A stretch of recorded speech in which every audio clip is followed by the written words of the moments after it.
Chapter 508. Tianbang didn't refuse Zhang following him. He tacitly agreed to the live broadcast, but he didn't actually kill anyone. Instead, he swallowed the vicious words he was about to spit out without a change in expression. I was just joking. Don't take it seriously. My words sound like I'm destroying people. I'm destroying you first, okay? Zhang ridiculed him in her mind. At this time, under the curtain of rain, Tianbang was strolling along the sidewalk.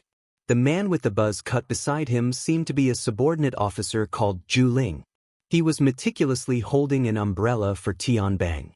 God, hurry up and get things on the right track. Zhang tightened her jacket. She felt the freezing rain grow colder and more bone-piercing. But she couldn't let go of this opportunity. After a few steps, she finally asked a question she had been suppressing in her heart for a long time. Major General Tian, what do you think of the riot in Xia City last night? From a professional point of view, can you give us your opinion on that killing method that seems like the dripping sword? Tianbang laughed and shook his head. Zhang, we're familiar with each other, right? This again. Zhang didn't want to beat around the bush, but she had no ability to refuse Tianbang's seemingly polite but actually forceful approach. Yes. Then, I'll be impolite and correct a mistake. You said, last night's riot in Xia City. That's incorrect. Huh? Zhang blinked. Are you saying that the riot is still going on? I'm saying that as long as the Xia City government hasn't lifted the state of emergency, the riot will continue. Even if it doesn't erupt for a while, the seeds of an eruption will be planted at any time. Everyone should have faith in the judgment of the government, right? It sounded reasonable, but it didn't feel right. Tianbang faced the camera and seemed to be very cooperative with the live broadcast. Currently, Xia City has tightened entry procedures. Quite a number of people will be denied entry to the city. It's very likely that everyone will make a wasted trip. It's fine if it's a wasted trip, but you might even lose your life. That's not worth it. So, it's best to be cautious if you want to travel, visit friends, or do business in Xia City. Zhang never knew that the Grand Blood Prison was a chatterbox. She struggled to find valuable information from Tianbang's words. But before she could ask, Tianbang took the initiative to change the topic. Oh right, you said the Dripping Sword massacre in Nade district last night. Has it spread to the entire world? He looked at the camera innocently. However, the live stream viewers who had been led around in circles were no longer buying it. Continue acting. Stop acting cute. He's a big shot in the military, he doesn't know. If he doesn't know the inside story, I'll cut off his head and feed it to Zhang as a chamber pot. Zhang rejected the human head chamber pot. She carefully tried to maintain the direction of the conversation. There are at least tens of thousands of replies to the RT-8313 mission post about the dripping sword technique. I think this matter has already spread throughout the Wilderness Explorers Association. Tianbang shook his head and sighed. RT-8313, how nostalgic. Back then, I was also a pure-hearted youth who fawned on Her Majesty Wu Huang. Because of the nature of my ability, my dripping sword technique was very ordinary, but I had some experience with the heart-burning blade. Here he comes again. The viewers in the live streaming channel were furious. The passerby fans who had just formed a circle were instantly blackened. We've circled around to the burning heart blade. Are you bragging? Zhang, don't give him another chance. Uncle Police, hurry up and drag this chatterbox away. Someone shouldn't be called Tianbang. Call him Tianquan. Sure enough, eating too many donuts is bad for your health. The live streaming channel was flooded with donuts in an instant. Zhang felt that she had already lost control of the live streaming channel. Fine, she had never been the type of streamer who had strong control. Her most outstanding ability was still courting death. She clenched her teeth when faced with the slippery Tianbang. She directly courted death. Major General Tian, you specifically mentioned Her Majesty Wu Huang. Are you implying that the commotion in Xia City is related to her? Tianbang stared at her with wide eyes. In the end, he clapped his hands and said, as expected, you have the attributes of a reporter. Your imagination is quite admirable.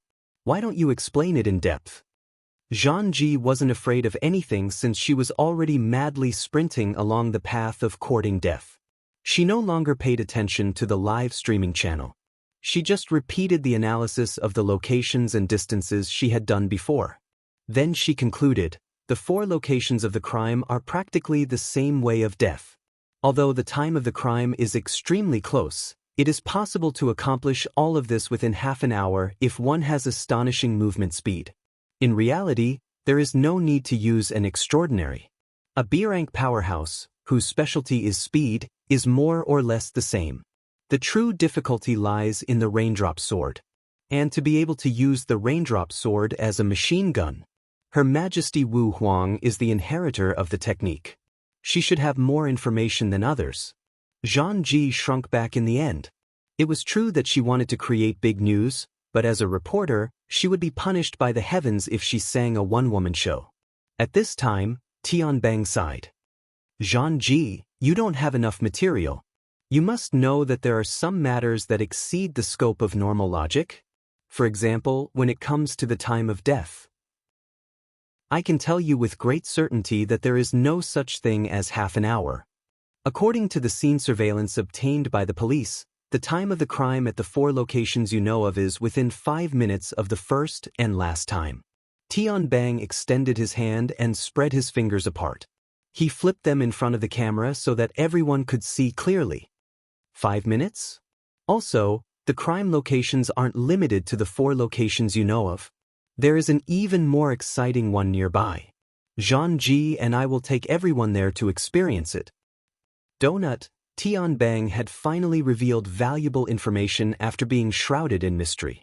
He had even overstepped his boundaries and seized the anchor's position. There was no doubt that the continuous news had a considerable impact on the logic of the live broadcast participants.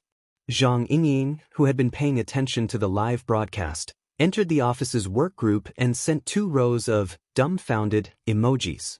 Of course, she didn't forget to send the live broadcast link. Did Her Majesty really make a move? Why do I feel like it makes sense? Yingying, why are you putting the blame on Her Majesty? It doesn't matter if it's Her Majesty or not.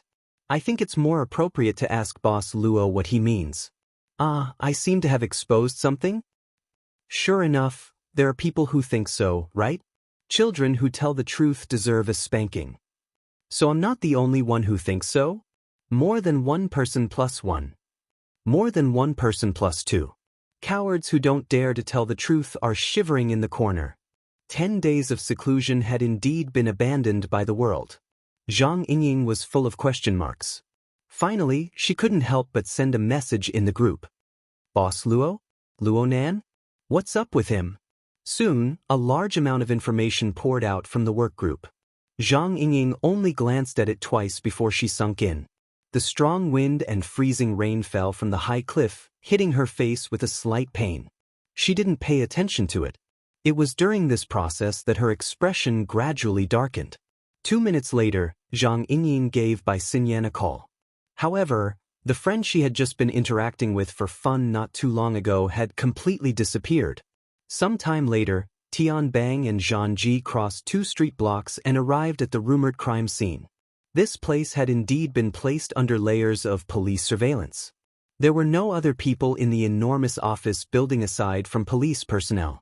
With Tianbang there, the group entered the office building without a hitch. However, Zhang Ji still put on a serious expression for the sake of avoiding trouble. She did her best to match the military style of Tianbang and Bai Xinyan. Even though Tianbang himself didn't have such a temperament to speak of. The crime scene was located on the 75th floor of the office building.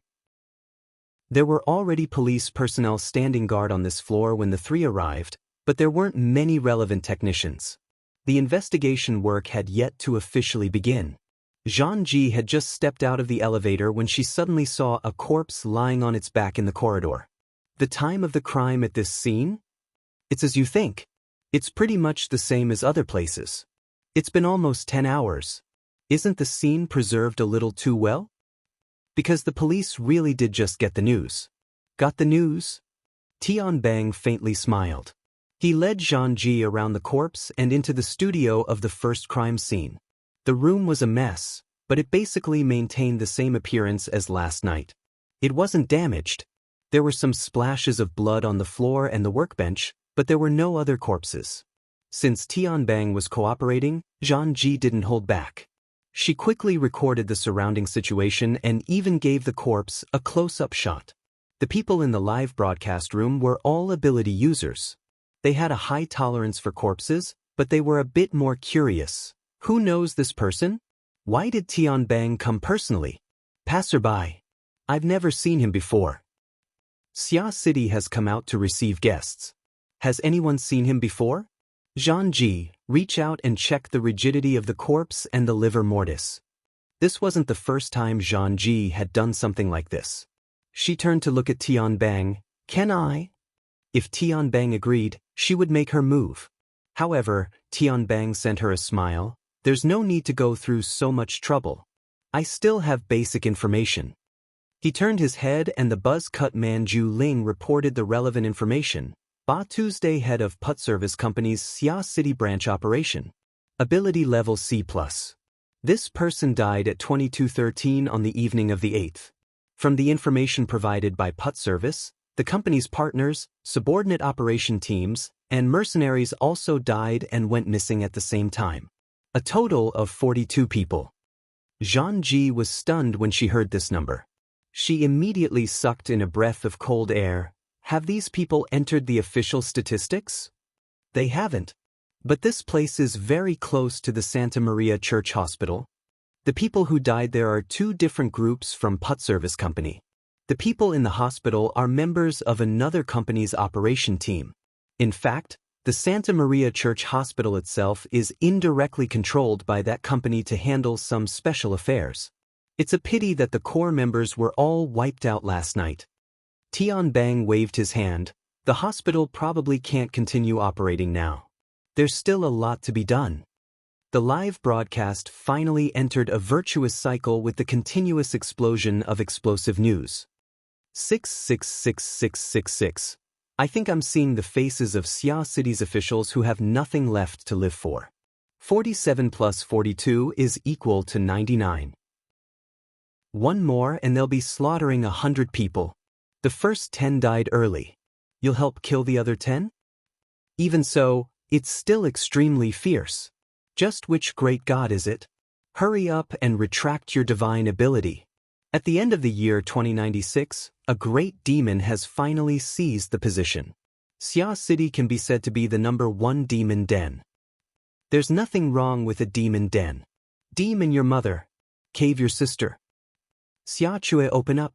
You blind bastard. Didn't you see Donut just say a bunch of operation teams and operation teams? Also, Put Service Company is a professional assassin and mercenary service.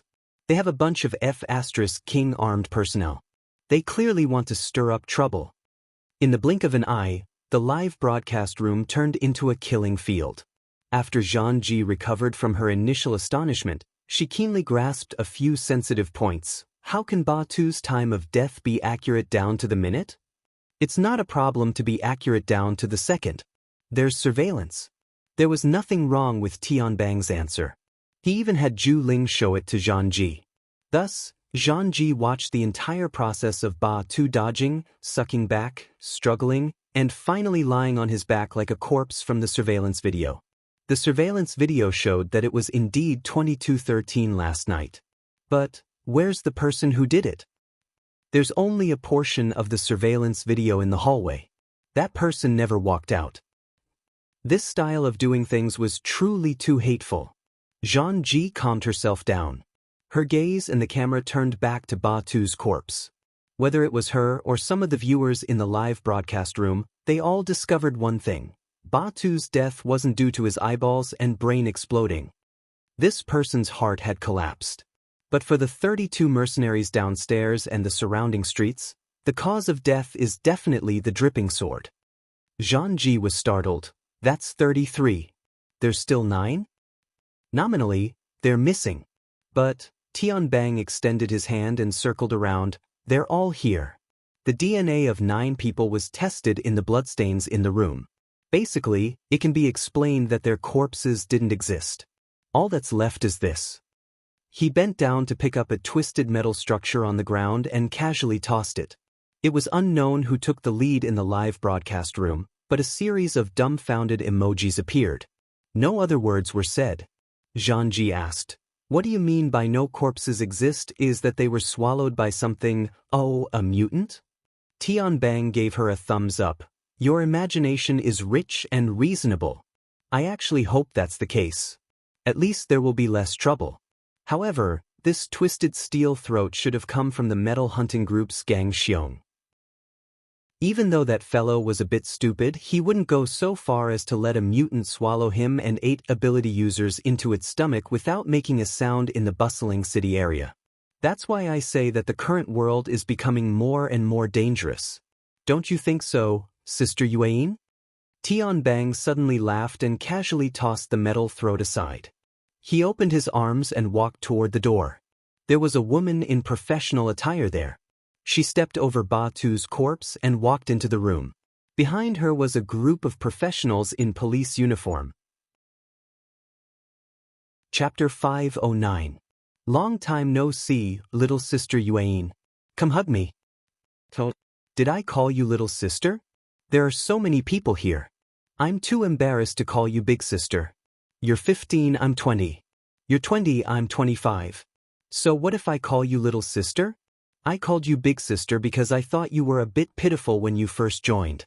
Now that you've made a name for yourself, can I set things right?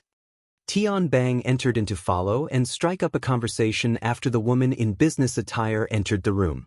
He chattered incessantly as if he was afraid that others wouldn't know of their relationship. He didn't pay any attention to the other police personnel. His actions were effective. Zhang Ji's camera followed them from beginning to end.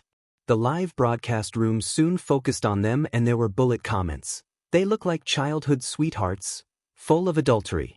Who is this? Yuan from the Xia City branch. A retired burner from the military. She's currently the most powerful person under the Iron Triangle. That's right. It's her. She basically does routine work. And she's a fair, rich, and beautiful woman. You know about Kong Tianhe? She's the successor of a military aristocratic family. Officer she's high. Be careful, Boss Luo. What do you mean by that? The atmosphere in the live broadcast room was cheerful, but Tianbang was already chatting to death.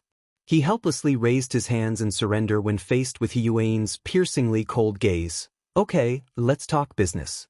You saw the situation. If you had obsessive-compulsive disorder, you wouldn't be happy seeing this scene. It's clearly the same group of people, but the result is 3 ways to die. Their entire body was smashed and swallowed. Destroying hearts and taking lives doesn't have any excess power. Only the vagrant mercenaries under them can enjoy the same treatment as those on the outside. How do I say this? I had a rough idea of the severity of the situation before arriving at the scene. But now I find out that I clearly underestimated it. That person has no concept of killing people, right? Maybe it's like playing a video game? So they'll continue to die, right? Yuan thought for a moment and finally responded, most likely they will if the matter isn't resolved. Tisk, you're so honest. It makes people despair. Just as he finished speaking, new information came in. Yuan, Tianbang, and several other police officers received the relevant information one after another. Only Tianbang remembered that it was time for the live broadcast. He turned to look at the camera and read the information aloud. 4 people died at the Baibua Company's restaurant. An aircraft suddenly went out of control and crashed into the building at the entrance of the SCA branch office in Xia City. It was turned to dust by defensive weapons. There were around 7 to 10 people inside. The death toll from the riots in Xia City has officially broken 100. 100 slaughter, achieved. In essence, there was no difference between the deaths of 90 people and the deaths of 100 people. But in terms of statistics, 3-digit numbers were always more shocking than 2-digit numbers.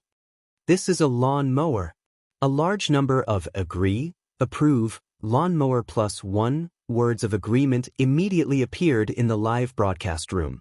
Finally, 100 floated across the sky as a conclusion to this matter. Compared to the death toll, Tianbang and He Yueyin were more concerned about the two new locations. Tianbang scratched his head. It's Sunday today, and there's no overtime. I'm afraid these two groups of people were there to check out the situation and ended up like this. He already knows how to take precautions. Should I say that it's worth celebrating? This time, He Yueyin did not reply. Previously, no matter how much Tianbang nagged, she would always meticulously walk to the scene. Now, she arrived before the metal component that Tianbang had casually tossed aside. She lowered her eyes and sized it up thoughtfully. Tianbang sighed. It's most likely Gang Xiong. The surveillance shows that he and the other metal hunting group members entered here last night and never left. Someone in the live broadcast room typed a question mark. Steel Bear? It's Gang Xiong, not Bear. Donut already said it before. I heard it too. I'm completely confused by Donut. He mentioned it before, but I didn't pay attention. F***CK, a B-rank died without a sound. 666666. The screen of the live broadcast room was spammed without any technical content. It drowned out some valuable discussion and information, and the gaudy bullet screen made people feel irritated. Damn it. Zhang Yingying was already beyond furious after her repeated attempts to contact by Xinyan failed. Even if she did not personally confirm it, she was certain of the nature of this matter. Did White Salt have a screw loose? What was she thinking? She hatefully exited the live broadcast room. She wanted to just turn it off, but after a moment of hesitation, she decided to keep it. She originally wanted to contact Luo Nan, but the number she got through was Bamboo Pole's number. Half a minute later, she leaped down the cliff, changed her clothes, and stepped onto the Huanhai Road. She used the privileges of the society and went through a friendly negotiation to borrow a police patrol car. She rushed to the city. On the way, she went online to check for information. The live broadcast room simply emptied the bullet screen, only looking at He Yueyin and Tianbang's movements. On the other side, she opened up the RT-8313 mission thread and looked at the recent replies. It was clear that Zhang Ji's live broadcast had already become a hot topic. This place was also affected and was currently discussing the matter of Gang Xiong. But the traditional forum mechanism of posting and replying, as well as the group chat mode during discussions, could still carry a lot more information. Is Gang Xiong a member of the society? The metal hunting group is registered in the society, so he must be. Boss Jin Tong is probably going to explode from anger? Isn't Gang Xiong a B+? He's dead just like that? He's almost there. How many B+S are there in the entire world? It feels like they're endangered and rare animals like extraordinaries. It's fine if he's rare, but what the hell is he saying he's endangered? Less than 1,000. Less than 1,000. According to the society's data, the vast majority of the 70,000 awakened were C rank. For example, in Xia City, there were only 14 registered architects out of the 1,000+ members. This number and ratio was second to none among the 88 branches under headquarters. Although headquarters had always been secretive about the number of ability users at B rank and above, the High Lord of the Eye of Secret Contract had made a famous judgment in the early years. Masters are less than 1,000, and extraordinaries are less than 100. Weeds, flowers, and trees are scattered and difficult to form a forest. Master was the internal name of the Eye of Secret Contract. It referred to architects and B-rank powerhouses. This sentence didn't take into account the last two paragraphs. It meant that the estimated number of ability users in the entire world didn't even reach 1,000, and the number of extraordinaries didn't even reach 100. As one of the three great secret orders of the world, the authority of the Eye of Secret Contract wasn't inferior to that of the Wilderness Explorers Society. And its High Lord was ranked among the top 5 extraordinaries in the world. He was the kind of person whose spit was like a nail. Later on, someone confirmed with the High Lord of Secret Contract that there was another explanation for this sentence. Architects and extraordinaries added together didn't exceed 1,000 in the entire world. And it had to be noted that this was an estimate that included the society, orders, individual investors, and even burners in the most extensive sense. Even if the society was a large organization with a lot of business, and all the heroes of the world came and monopolized half of it, there would still be no more than 500 people. At the very least, half of the B rank would be taken out. For a veteran powerhouse like Gang Xiong, it wouldn't be a problem for him to rank in the top 300 of the society. If he performed well, he could even rank in the top 200. If placed in the entire world, he would be at the level of the top 500. And then he died just like that? Recently, the society's B rank has fallen a bit quickly. Let's not talk about Gang Xiong. There's also Snake Tongue. I remember that Snake Tongue died in Xia City, right? No one responded to this topic, probably because it was a bit sensitive. It was also because at this time, someone copied a copy of the surveillance video that Tianbang showed to Zhang Ji in the live broadcast room and forwarded it here. At the same time they asked, God, please analyze. How in the world did Gang Xiong die? The video feels too fast. Is it my imagination? Someone replied, it's not your imagination. Looking at the video, it's most likely that he died in front of the Putt Company's operations supervisor. The latter has a very clear expression of horror. He probably saw the way Gang Xiong died. There's nothing else to say. It was certainly fast and ruthless. That's why he had such a reaction. A certain ID labeled Senior Intelligence Analyst explained a bit more in detail. If I were him, I'd be scared too. From the time the supervisor dodged to the time the shockwave broke through the door, to the time he sucked in air, struggled, went into a daze, and died, the span of time was 7 seconds. It was an instant kill, not only in name but also in reality. And looking at the scene, there aren't any obvious signs of confrontation. This proves that Gang Xiong was overwhelmed by power. At the very least, he was killed by powerful crowd control and explosive killing methods. Even if it was a sneak attack that caught him off guard, the difference in realms must exist. So, it's not the time yet. Look at this. The Senior Intelligence Analyst sent over a map. The map clearly displayed the situation of the high-end combat power of the Xia layer. Xia City has 14 B ranks and 2 transcendents. 6 of them have fleshly bodies that can be directly eliminated. This isn't a melee battlefield at all. Next, we'll eliminate those who don't meet the conditions of overwhelming and powerful crowd control and explosive. For example, Mr. Bai, who excels in hypnosis, Gao Meng, who draws talismans, and so on. Among the B ranks, only Old Yu and the Horned Demon's abilities are somewhat similar. But the Horned Demon offended Her Majesty Empress Wu. There's no way for him to return to Xia City in a short amount of time. As for Old Yu, I don't recall him ever killing anyone. Why don't you just say that there are 2 transcendents? That's the problem. Ouyang Chen has the style of a gentleman. He usually leaves some leeway when doing things. He wouldn't have such a great murderous nature. Her Majesty Empress Wu does things in a high-profile manner. She isn't afraid of people knowing what she's doing. Otherwise, this sort of situation wouldn't have occurred. Someone stabbed in from the side. There's still one more. Though he might be a bit inferior in terms of raw power, his danger level isn't low at all. The Senior Intelligence Analyst quickly replied, I know. You're talking about the legendary humanoid infrasonic array. If there were enough corpses left here without any external injuries, he would be the first person I would think of. But there isn't. This person's ability and the Devil Ray are 2 different matters. So in order to deal with him, we first have to kill the Devil Ray, right?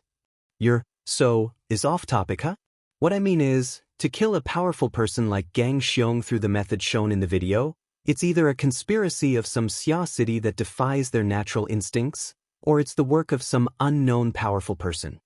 While the Senior Intelligence Analyst was still analyzing, someone had already skipped over his long-winded explanation and directly pointed to the previous piece of information. The person above certainly didn't read the internal police report.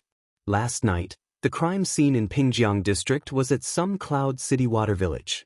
Rumor has it that it's where the Devil Ray was stored. I seem to have seen through something? I seem to have seen through something too.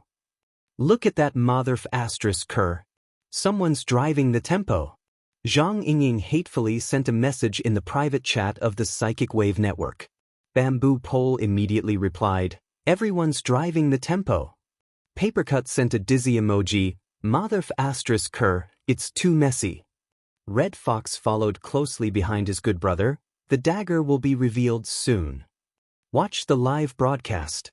Bamboo Pole reminded once more. Zhang Yingying saw this and entered the live broadcast room. She only saw He Yueyin and Tian Bang conversing there. She didn't react for a moment. What are they saying? The bullet screen. Look at the bullet screen. Cragburst also joined the discussion and directly sent a voice message. Zhang Yingying opened the bullet screen again. What entered her eyes was a field of blood red. Someone was flooding the screen with bullet screens. They were all filled with 16 billion. After scrolling for almost 10 seconds, there was a sporadic comment. "What the hell? Get lost. I can't even see Officer He's beautiful face. Admin, kick this trash out." But at the same time, there were people who expressed serious curiosity. "What's the number after 16? Looks like 9. It's 16 billion. What's 16 billion? There's no problem with Kong Tianhe's assets being 16 billion. Is it Officer He's net worth? Marry me." It seemed that these bored-to-death audience members were about to lead the topic astray. It was very likely that it was the same person. He once again used blood-red words to flood the screen with numbers that most people couldn't understand. 2 out of 1,000, 2 out of 1,000, 2 out of 1,000. Soon after, another row of blood words drowned them out. Go ask, go ask, go ask. The direction of the topic in the live broadcast had finally been successfully guided. All right. That trash has successfully piqued my curiosity. Zhang, it's time for you to display your usefulness. Someone sent a crying laugh emoji. Find your target. Officer, he doesn't look easy to talk to. But what if Tian Bang is a smiling tiger? There's no mistaking the smiling tiger. My heart aches for my Zhang. In a dozen or so seconds, the live broadcast room had already formed enough impetus for the host to do what they desired the most. Correspondingly, every bullet screen that was sent here was piled up with real gold and silver. For example, the forceful spamming of the screen to set the pace could only be achieved with honor points. Because of this, Zhang needed to expend more effort to deal with changes that were beyond her control. This was also the most attractive aspect of her live broadcast. Seeking death again, seeking death under the teasing of the audience, endlessly seeking death, and so on and so forth, until the game over. Frankly speaking, Zhang already felt that the situation wasn't quite right. From the inside information she received to the conversation with Tian Bang, to the series of events that followed, it wasn't a coincidence, but it wasn't deliberate either. It was as if there was an invisible hand constantly correcting and guiding the situation to the direction they wanted it to go. Because of her fearless live broadcast style, Zhang was also fortunate enough to come into contact with many of the top figures in the inner world. In her opinion, this feeling was familiar. It was as if she had bumped into the plan of some guru or some powerful scriptwriter. On one side, rationality screamed danger, and on the other side, the effect of the show was tumbling up. Between the two, she didn't need to hesitate at all. What's more, her team behind the scenes had already combined the information from various channels and sent her a rather reliable piece of information. Zhang couldn't control herself the instant she saw the relevant information. Her eyeballs swiveled, and she first interacted with the audience in the live broadcast room. My team just got some news. A certain bastard who set the pace. Was it you? The atmosphere in the live broadcast room was full. Shut him down. Shut him down. Get out of the way. Zhang spear technique is coming. This spearhead is so sharp. I have a bad feeling about this. Light a candle for Zhang in advance. Zhang shifted her camera and swallowed imperceptibly. She hoped that the gossip just now could help her buffer a bit. She considered her words for a moment and tiptoed over to Tian Bang and He Yuenin's side. She found an opening and suddenly asked, "There are rumors that the commotion in Xia City is related to a project led by Quantum Corporation. What do you two think?" Tian Bang and He Yuenin weren't the only ones in the room. There were 5 or 6 people from the police force. Everyone raised their eyebrows when these words came out. Zhang Ji instantly became the focal point of everyone's attention. Tianbang didn't make any more donuts, but he still maintained his true nature as a smiling tiger. He beamed and didn't say anything. He Yueyin cast a cold and clear gaze over from the side. Zhang Ji adjusted the camera at the right time and gave her a close-up.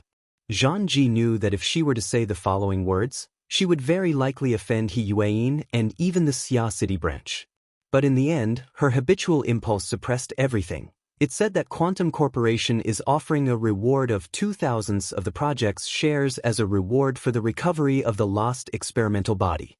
The value of the shares is as high as 16 billion, and there's a lot of room for growth in the future. And that experimental body is currently in the hands of the Xia City branch. It's under the control of the branch's psychic genius, Luo Nan. May I ask, is this true? Zhang Ji only took 12 seconds to finish, saying over 100 words. It was rare that every word was as fluent as pearls. They were clear and legible, without any mistakes or omissions. He Yueyin still didn't speak. Tianbang chuckled. Zhang Ji, you switched professions to news broadcasting? Zhang Ji was already in full battle mode. You said it's news. Does that mean this isn't a rumor? Only at this time did the vast majority of the audience come back to their senses from the barrage of words. It really is a huge sum of money with 9 zeros at the end of 16. So that's how it is. F***ck F***ck F***ck F***ck F***ck F***ck. It's disrespectful not to say it's 9 zeros. When's the nearest flight to Xia City? I'm in Luo City. Is there anyone going with me? We can split the reward in half. 1,000th is acceptable. I'm going to Xia City right now. Is it okay to sell coffins? Locals, please leave a message if you're willing to cooperate. Hurry up and look at the Starry Sky Club's mission system. The high-level area has already been updated. The number of people accepting orders has already broken 100. The bullet screen instantly exploded, drowning out the entire broadcast room. There was also the animation of flames burning the sky. It burned people's heads restlessly. And in this explosive atmosphere, a cold and calm voice cut through. The one who spoke was precisely He Yueyin. I don't understand what you're talking about when you say experimental body. But, right now the society is carrying out protection work for an underage orphan girl. This orphan girl was abducted and sold at a young age. Later on, she was sold to an underground fighting arena controlled by a gang in the Riverwu district of Xia City. She was forced to engage in lethal, illegal combat. On the night of September 30th, this orphan girl was rescued by the Xia City branch. During this time, the orphan girl's extraordinary ability awakened. According to the Wilderness Explorers Society's protection procedures, the Xia City branch accepted her as an official member of the society. Zhang Ji's originally flying brain was a bit stuck when faced with He Yueyin's dark and penetrating gaze. She subconsciously replied, "Huh? Is she a member of the society?" The orphan girl's registration procedures for joining the society were already completed before midnight on September 30th. The society's relevant procedures were extended to before midnight on October 1st. There is evidence. The problem is that during the period of our rescue and protection, Quantum Corporation's subordinate, Sky Blue Security's Xia City branch manager, Yen Yonghua, first used a weapon platform to attack our personnel.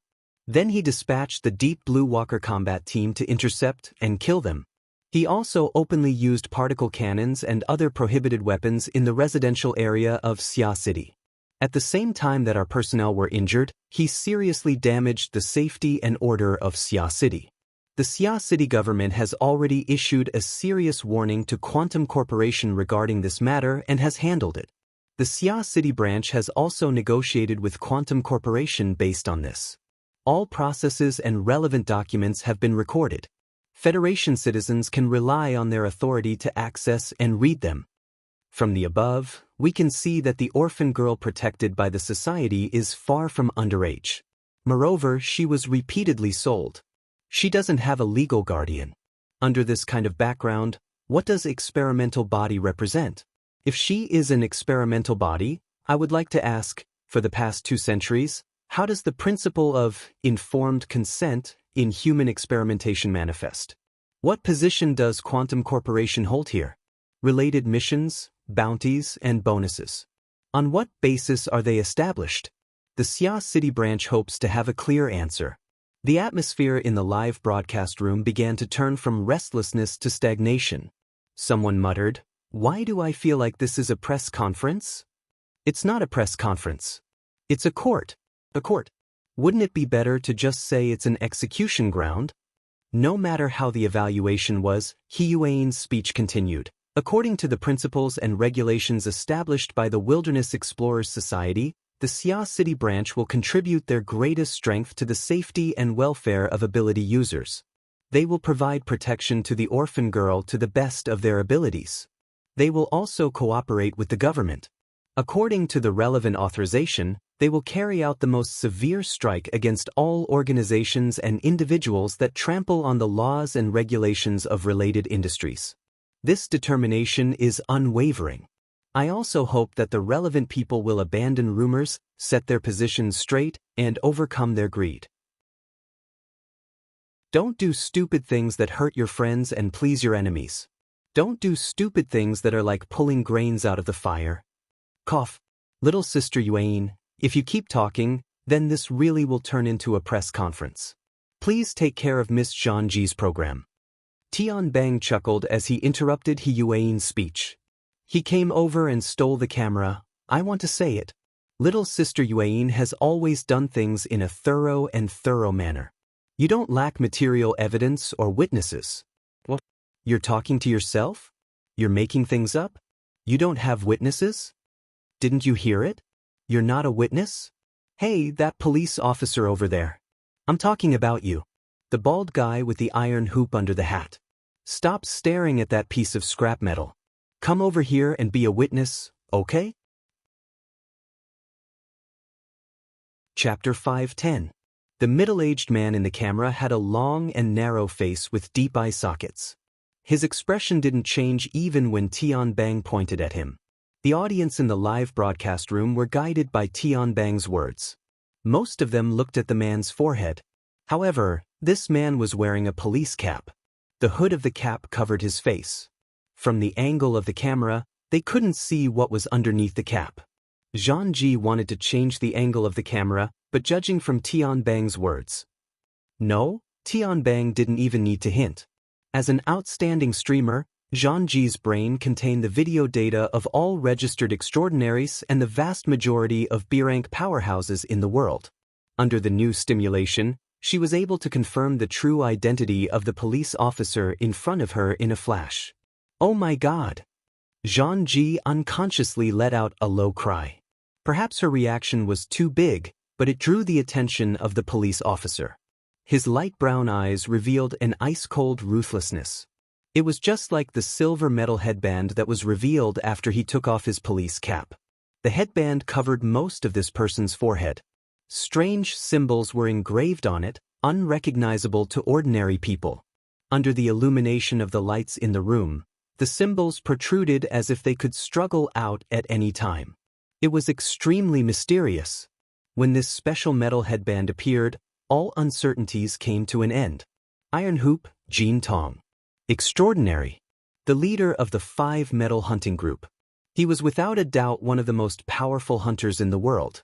This was a true powerhouse at the level of the Great 100. The number of viewers in the live broadcast room exploded by 50% in an instant. It had already broken 12,000 people. Compared to the number of internet celebrities in the world, this number was certainly a tragedy. But it must be known that this was already a fifth of the entire society. Jin Tong has entered Sia City. Gang Xiong just died. A storm is coming. No, the heavens are already crying from fright. I want to go to Sia City too. Jin Tong's arrival undoubtedly proved that the rumors of 2 out of 1,000 and 16 billion were correct in a realistic sense. Even though Hiyuan had just expressed the firm attitude of the Sia City branch half a minute ago, it couldn't stop the crazy growth of weeds in the hearts of certain people. Xia City has Ouyang Chen and Her Majesty Empress Wu. Jin Tong has already arrived. There may be even more powerhouses rushing there. But I can always go watch the excitement. Besides, so many powerhouses have gathered in Xia City. What if both sides are injured? What if I'm a little luckier, and the fisherman really benefits from it? At this moment, it was unknown how many people were watching the live broadcast while booking flights to Xia City. Moreover, they were piously praying, "Fight! Fight! Fight!" It would be best if they fought until the sky turned dark, until the sun and moon lost their light. Only then would they be able to give opportunists like them a chance. Perhaps due to the prayers of tens of thousands of people, the atmosphere at the scene of death was indeed cold and stiff. This was especially true for Jin Tong, a dignified extraordinary who had been exposed with a single sentence and in such a mocking tone. Even if Jin Tong wasn't a vain person who cared about status and style, he still had a high self-esteem. It was just like how after his whereabouts were exposed, he took the initiative to remove his disguise and come face to face with her. He looked straight at Tianbang. Youngsters these days grow their wings early. Deep Blue is indeed a nurturing place. Tianbang faced the Transcendent Bell's cold gaze, but he could still smile. Mr. Jin is much thinner than I imagined. You can actually still wear such a big headband. Presumably, you're interested in Deep Blue because you're in the health business. It looks like the information we heard wasn't without reason. He didn't retreat as he spoke. Instead, he advanced forward. He laughed as he took 2 steps to the side, blocking Jin Tong and the metal component on the ground. I heard that Mr. Jin's cultivation hasn't been smooth in recent years, so he blazed a new path and played with some fancy tricks. He started a prosthetic game on the members of his hunting squad. He's trying to correct his path and climb to new heights. I wonder how he's progressing? Jin Tong's gaze grew even colder. He didn't respond and directly moved forward. How big was the workshop at the scene of death? The group of people were very close. In the blink of an eye, the distance between Jin Tong and Tianbang was already only an arm's length apart. But Tianbang's expression didn't change. Mr. Jin's extraordinary power is metallization. The matter of changing the nature of a material sounds grand and grand. I just want to know, how should the relationship between the metal used for prosthetic games and Mr. Jin be expressed? Is it the kind of mysterious illusory wind that splits the mind and splits the soul? Before he finished speaking, a long sizzling sound rang out. It was as if a piece of red-hot iron had been repeatedly thrown into ice water. It brought about a great deal of bubbles and white smoke. At this moment, at least 20 layers of format fire soared in the space of an arm's length apart. Layer upon layer, they collectively constructed the tightest format domain. But Jin Tong was even faster than Tianbang by an instant. He raised his hand without hesitation and exerted force. His palm suffused with a metallic luster stabbed straight at Tianbang's chest. Dignity was one thing, and actual combat was another. Jin Tong didn't have the self-awareness of a traditional senior expert. When an expert clearly expressed hostility, whether it was a mutant or a burner, raising his hand and killing them was the correct choice. What's more, Jin Tong had an idea of Tianbang's reputation. The first person below the extraordinary, the successful combination of the burner and the blood flame system, the most successful example of Project Deep Blue, all these titles combined together was enough to prove that his strength couldn't be underestimated. And there was also He Yuan at his side. A burner could launch a combined attack at any time, anywhere. It definitely wasn't as simple as 1 + 1 = 2. Of course, it wasn't complicated. Jin Tong had never felt that there was anything in the world more difficult than one's own cultivation. He was a fleshly body strengthened. Even after becoming an extraordinary, the gap between spirit and fleshly body had rapidly shrunk. However, his fleshly body was still his most powerful weapon. The stronger one was, the better one had to be at using it. Jin Tong's body had already become semi-metallic wherever his thoughts passed. His flowing bodily fluids also changed slightly in nature. Surging power circulated and passed through the special structure of his body and soul. It stimulated the free electrons within the metal crystals and instantly formed a powerful electric current. Amidst crackling sounds, the electric arc shot out and further ionized the air. It continuously increased the strength of the electric field and formed a violent conflict with the format domain. Amidst the crackling sounds, the format fire and electric fire interweaved and then spread in all directions. Apart from Hiyuain, who was already participating in the attack and defense in the form of the format domain, everyone else in the room was out of luck. Everyone's bodies were paralyzed. Some of the unlucky policemen who were in the worst position were hit head-on by the high-voltage electric current. Even though the format fire had melted some of it, it was as if they had been hit by a heavy fist. They were sent flying into the wall and then fell down. At this time, their skin was charred black and on fire. It was unknown if they could survive. The electric field of the extraordinary domain wasn't actually good at killing, but under the coverage of the domain, the powerful ionization and electrolysis could destroy the basic structure of all matter and then reassemble it into a mess at will. The format domain was also seriously affected, and its structure was basically on the border of deformation and collapse. Jin Tong still had the strength to change the direction of the electric field strength. His energy beam took form, but the twisted arcs of light were like knives and whips. There was even a terrifying heat rising. Just by streaking across the air, a tyrannical aura of death came rushing over. Jin Tong controlled all of this from the center of the electric field. Wherever his thoughts passed, the lightning whips lashed out as they pleased. Even though the two peak burners were protected by the combined formatted domains, their arms, chests, shoulders, and cheeks were all left with scorched marks. Jin Tong aimed the killing power of the electric whip at Hiyuain. As for the other, the metal structure in the corner warped soundlessly, turning into a narrow and thin blade. It shot up soundlessly and went straight for Tianbang's lower abdomen. Everyone had to die in a specific way. Lightning flashed, and the killing intent was imminent. Hiyuain had actually raised a metal blade with good conductivity, and Tianbang seemed to be completely unaware of the killing intent that was so close to him. Let's end this. Jin Tong felt the cold and tight headband on his head, and his thoughts focused. But in the instant that the electric light completely tore apart the format domain, a new power came crashing down from above. Suppression. That power was so terrifying that it directly pressed down from above. It was majestic and magnificent, but it also perfectly matched the format domain. Under its guidance, the format of fire that had already been destroyed and scattered actually surged in an instant, as if a roaring active volcano was being suppressed. The extraordinary electric field domain instantly warped. Under the effect of the power, the floor beneath Jin Tong's feet was like rotten soil, or maybe it was simply melted. Having lost his support, he fell rapidly. It was only then that Jin Tong had a hilariously vigilant thought, which proved that even his spiritual will had been disturbed in that short period of time just now. The moment the sense of danger arose, alarm bells rang. As one of the most outstanding hunters, Jin Tong instinctively wanted to retreat, or at least break away from this completely passive situation. But his opponent didn't give him any openings to exploit. That power was truly integrated as one, piercing straight down from the top of his head. The pressure skyrocketed until the high temperature rolled in reverse, lightning coiled around his body, and the electric field swayed chaotically.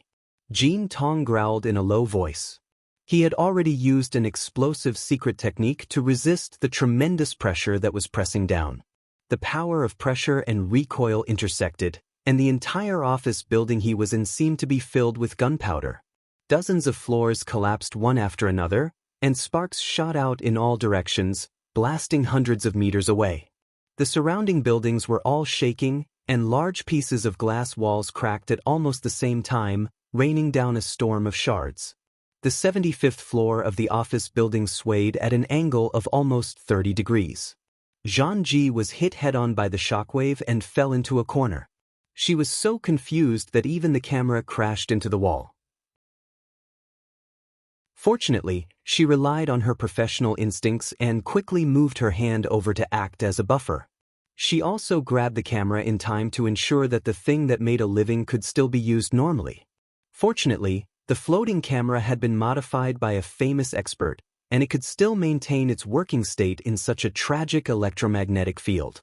Only the internal light sensors and corresponding components were operating crazily, barely digesting the stimulation of the strong light and the shockwave, restoring a relatively clear image to the live stream room. The live stream room, which had gathered nearly 15,000 people, was completely silent. The streamer didn't speak, and most people forgot to join in. Under the influence of the herd mentality, the image was clean, and there was only the crack that led straight to the bottom of the building, as well as the sparks and lightning that were spewing out from inside. It was like an active volcano in the city. And from this bottomless crack came Jin Tong's slightly hoarse roar. Wu Zhao. The sound and visual effects aren't bad. Chapter 511. Was the volcano about to erupt? The office building shook to such an extent that it seemed like it would snap in half at any moment. Zhang Ji was swaying left and right, her vision spinning. But half a second later, she successfully controlled the floating camera to fly out of the window.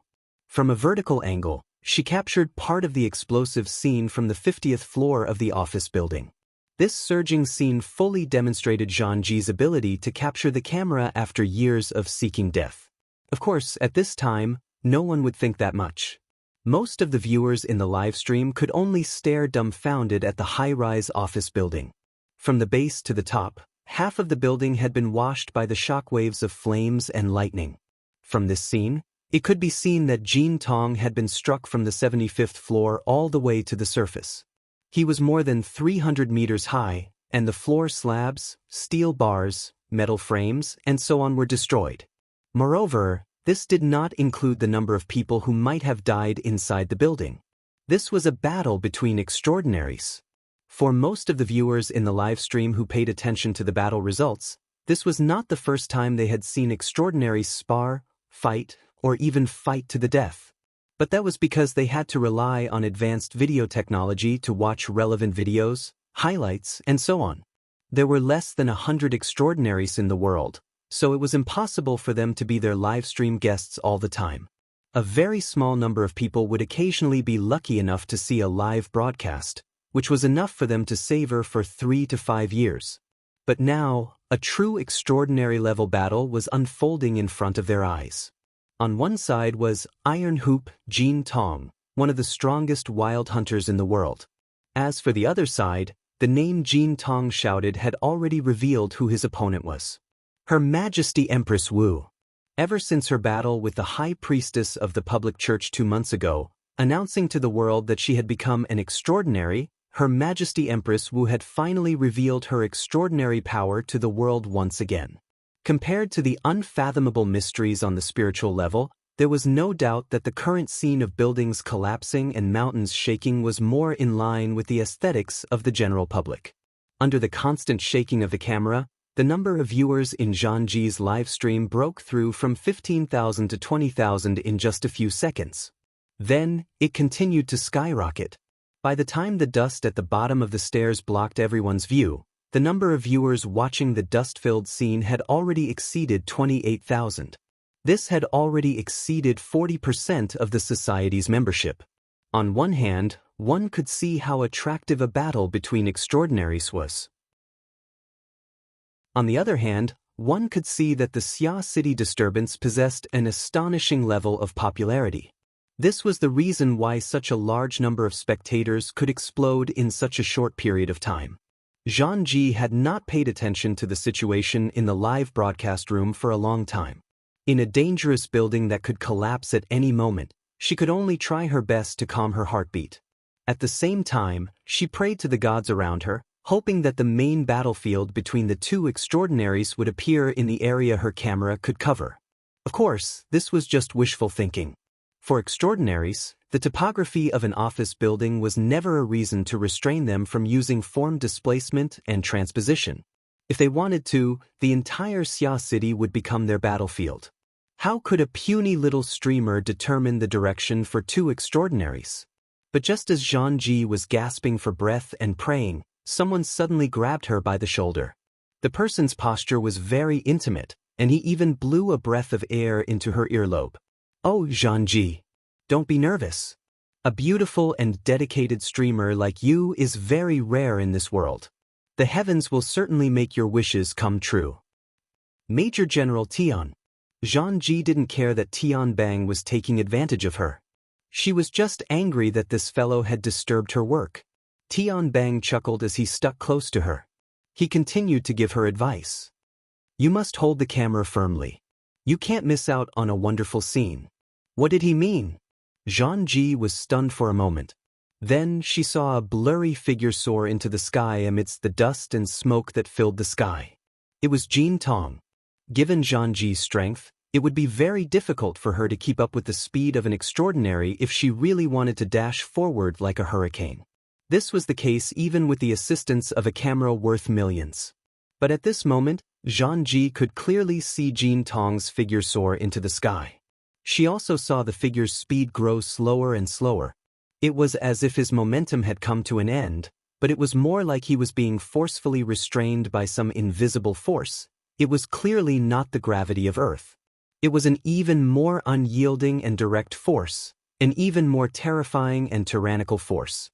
In the next second, Zhang Ji saw Jin Tong, who had reached the end of his ascending momentum, become like a deformed baseball. He was fiercely struck by an invisible club. A powerful force poured into him, sending him flying. His speed had increased explosively by more than 10 times, 100 times. In the face of such a terrifying acceleration, the originally continuous footage became disjointed. In that instant, the vast majority of people only heard the sound of an explosion. They saw the cloud of the sonic boom explode and the dust and smoke in that area disappear. Jin Tong's figure had disappeared. Zhang Ji's vision blurred. She could no longer see Jin Tong's figure. Here. At this time, Tian Bang, who was still maintaining an intimate posture, gently held the back of her neck. He exerted a little force and gestured for her to shift her line of sight. The corresponding camera also shifted accordingly. Half a second later, the tens of millions of dollars worth of camera automatically focused. It happened to capture the figure that was fiercely bounced off the glass wall of the building a block away. Bounced? That's right, boss.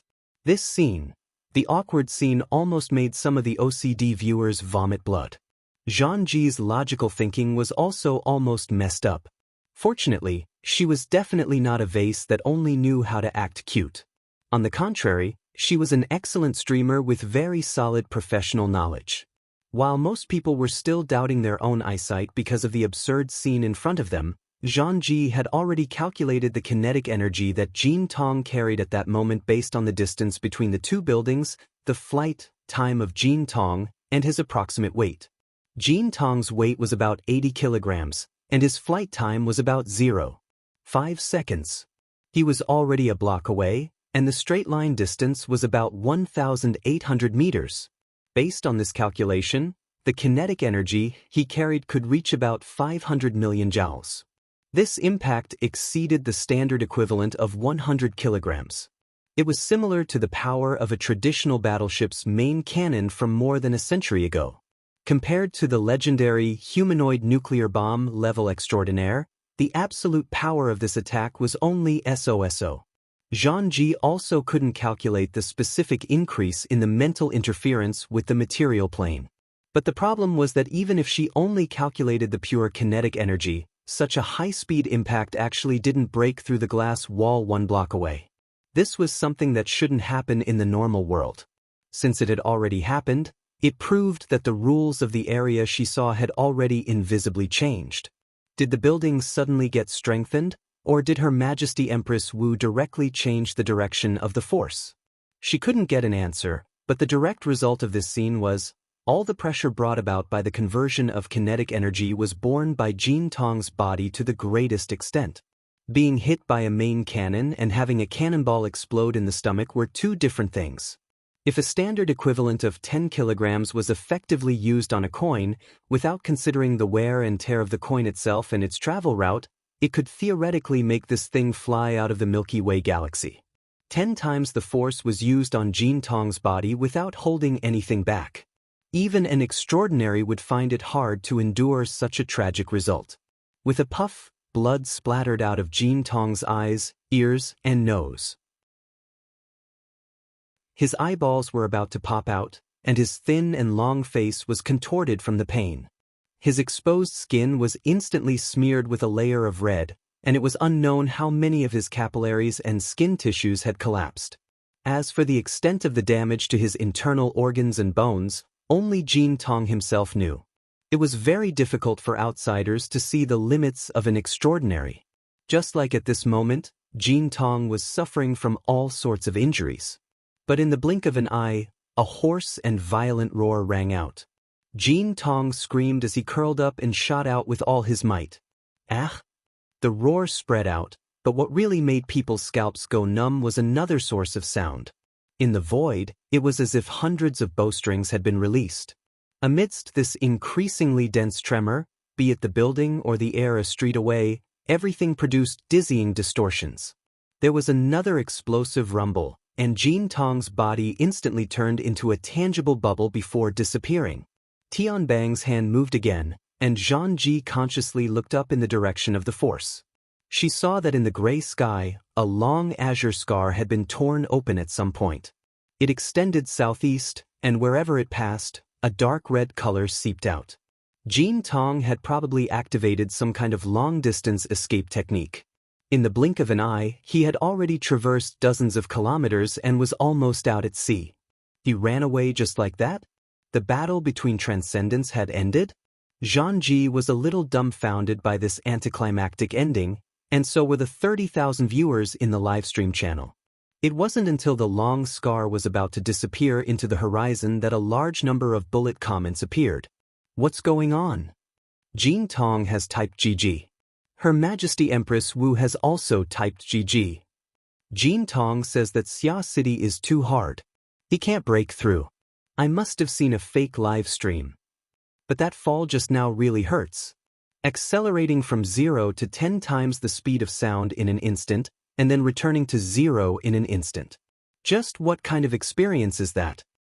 Teacher Jin Tong can give lessons in the future and impart his experiences, but does he really know how Her Majesty Empress Wu did it? The surging bullet comments were already mixed in with the comments of many powerhouses.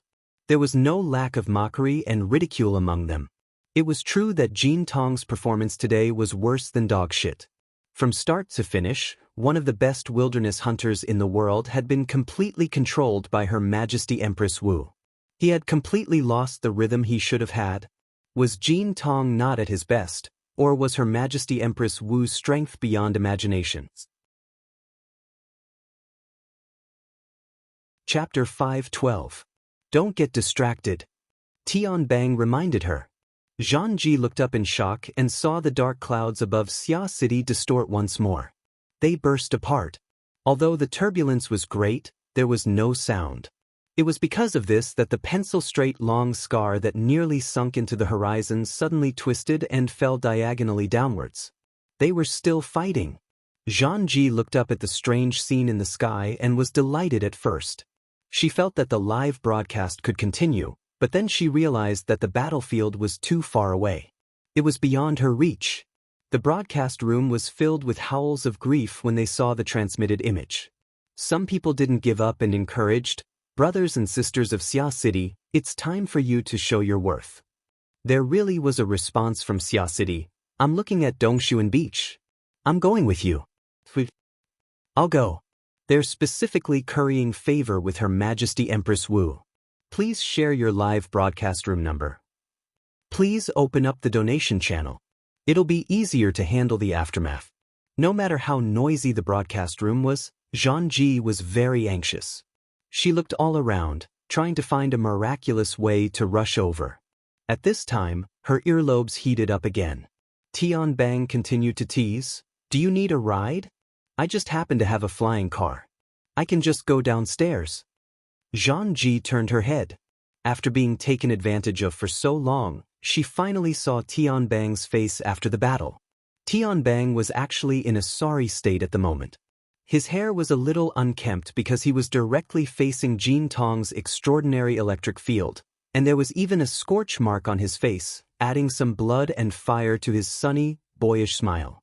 Of course, it also revealed part of his true nature. Zhang Ji blinked. The bit of emotion in her heart was quickly diluted. Doubt surged in her mind, and the vague thoughts that originally existed gradually became clear. You guys, you can't use the word we carelessly.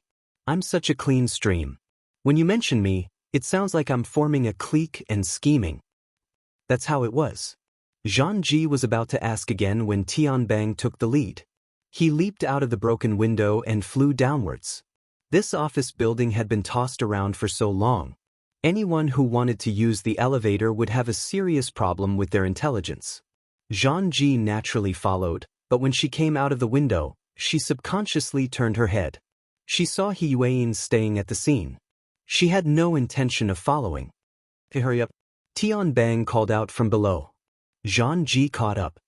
What about Vice President He? She also has to clean up the mess. Ever since she became a secretary, this skill has been maxed out. I'm training Zhu Ling so that he can learn more. Zhang Ji sighed. She felt that Tianbang's description of Officer He's character was a little broken. But very quickly, the desolate scene below dominated her senses and state of mind. Looking at the buildings that were almost in ruins, Zhang Ji could not help but feel sorrowful. The aftermath was probably the most difficult. The number of casualties caused by the clash of transcendence just now was probably no less than the chaos from last night until now. It was true that the police had sealed off the office building, but they had also used manpower. Just now, almost the entire building had been blown up. The police on duty should have suffered heavy casualties. Just as she was thinking, Zhang Ji's line of sight coincidentally cut into the broken window of the dilapidated building. She caught a glimpse of a young policeman sitting on the ground in a daze. Clearly, he was stunned by the scene just now. But the key point was that he was still alive. It was not just this person. Along the way, Zhang Ji saw more and more policemen. There were not many normal people, dazed, stunned, crying, laughing, but they were all alive. Although it was not pleasant to hear, Zhang Ji still had to say that this was the biggest abnormality. Zhang Ji was also stunned. They again. Zhang Ji took a deep breath and ignored Tianbang's joke. She asked directly, how did they survive? She knew herself. At the moment when the two transcendents collided, even if she, a level C ability user, was placed a few floors below, it would be difficult for her to survive the impact of the volcanic eruption. If there were dozens or hundreds of policemen in the building and only one person was lucky enough to survive, it would be acceptable. But if dozens or hundreds of policemen all died, it could only mean that there was a force more powerful than the goddess of luck at work. The camera that was synchronized with Zhang Ji's line of sight also showed the situation in the dilapidated building to the live broadcast room. I clearly saw someone being blasted out of the building by the shockwave, and there was more than one. Where are the corpses? There are no corpses, but a few people successfully landed in the air. There are also the new generation of iron men and poor conductors. I feel like I won't survive. The inner world has already been crushed by the military and police's combat power, right? The waterfall-like bullet screen was mostly filled with exclamations of admiration and ridicule. Compared to this, the comments on the forums were a bit more practical. Someone deduced, take care of this lowly person's weak logic. I would rather believe that when Her Majesty Empress Wu made her move, there was someone by her side to protect her. A certain Xia City ID made a direct judgment. The Empress Wu is in charge of offense and the President is in charge of defense. The Empress Wu is in charge of external affairs and the President is in charge of internal affairs. There's nothing wrong with that. Are you talking about Ouyang Qin? It makes sense if he was the one providing support. It would be in line with his usual style. This way, we can explain things to the government and the military. With the confluence of the military and government forces, does Xia City really want to play independent? It can't compare to some headquarters. They sell their bodies to lick the boots of others while they're at it. Xia Chue is inflated. It's full of farts inside. Motherf asterisk cur. I'll give you this. Which bastard was the one who leaked the 2000s? Several floors later, the map rumbled and exploded. At this time, those who still persisted in rational discussion belonged to the outliers. Someone in the middle asked weakly, "What if Her Majesty Empress Wu did all of this by herself? What does that mean?" This was originally a very good question, but a certain ID cut in at the right time and analyzed the overall situation. His mouth was very big, and his tone was even louder. Xia City probably wants to establish its might. Ouyang Chen and Yu Gang are certainly involved in this plan, and they most likely didn't play a good role. Establishing its might is especially effeminate. Can it really frighten people without the deaths of millions? F***CK, the person above just opened his mouth. That's awesome. The person above is the one with commendable courage. That's right, I'm talking about you. The great blood demon is mighty. He hit the nail on the head. Purple gold authentication. It really is blood demon. I'll take a photo with Great God Blood Demon as a souvenir. Is Great God Blood Demon still accepting disciples? Can I kneel first? Because of the sudden appearance of the extraordinary blood demon, the RT-8313 mission thread became exceptionally noisy.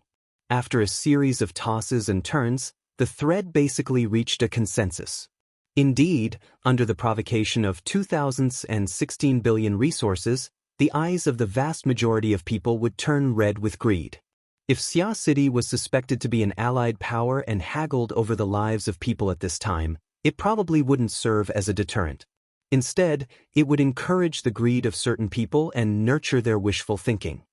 So you're saying that Jin Tong can also retreat unscathed? Most likely.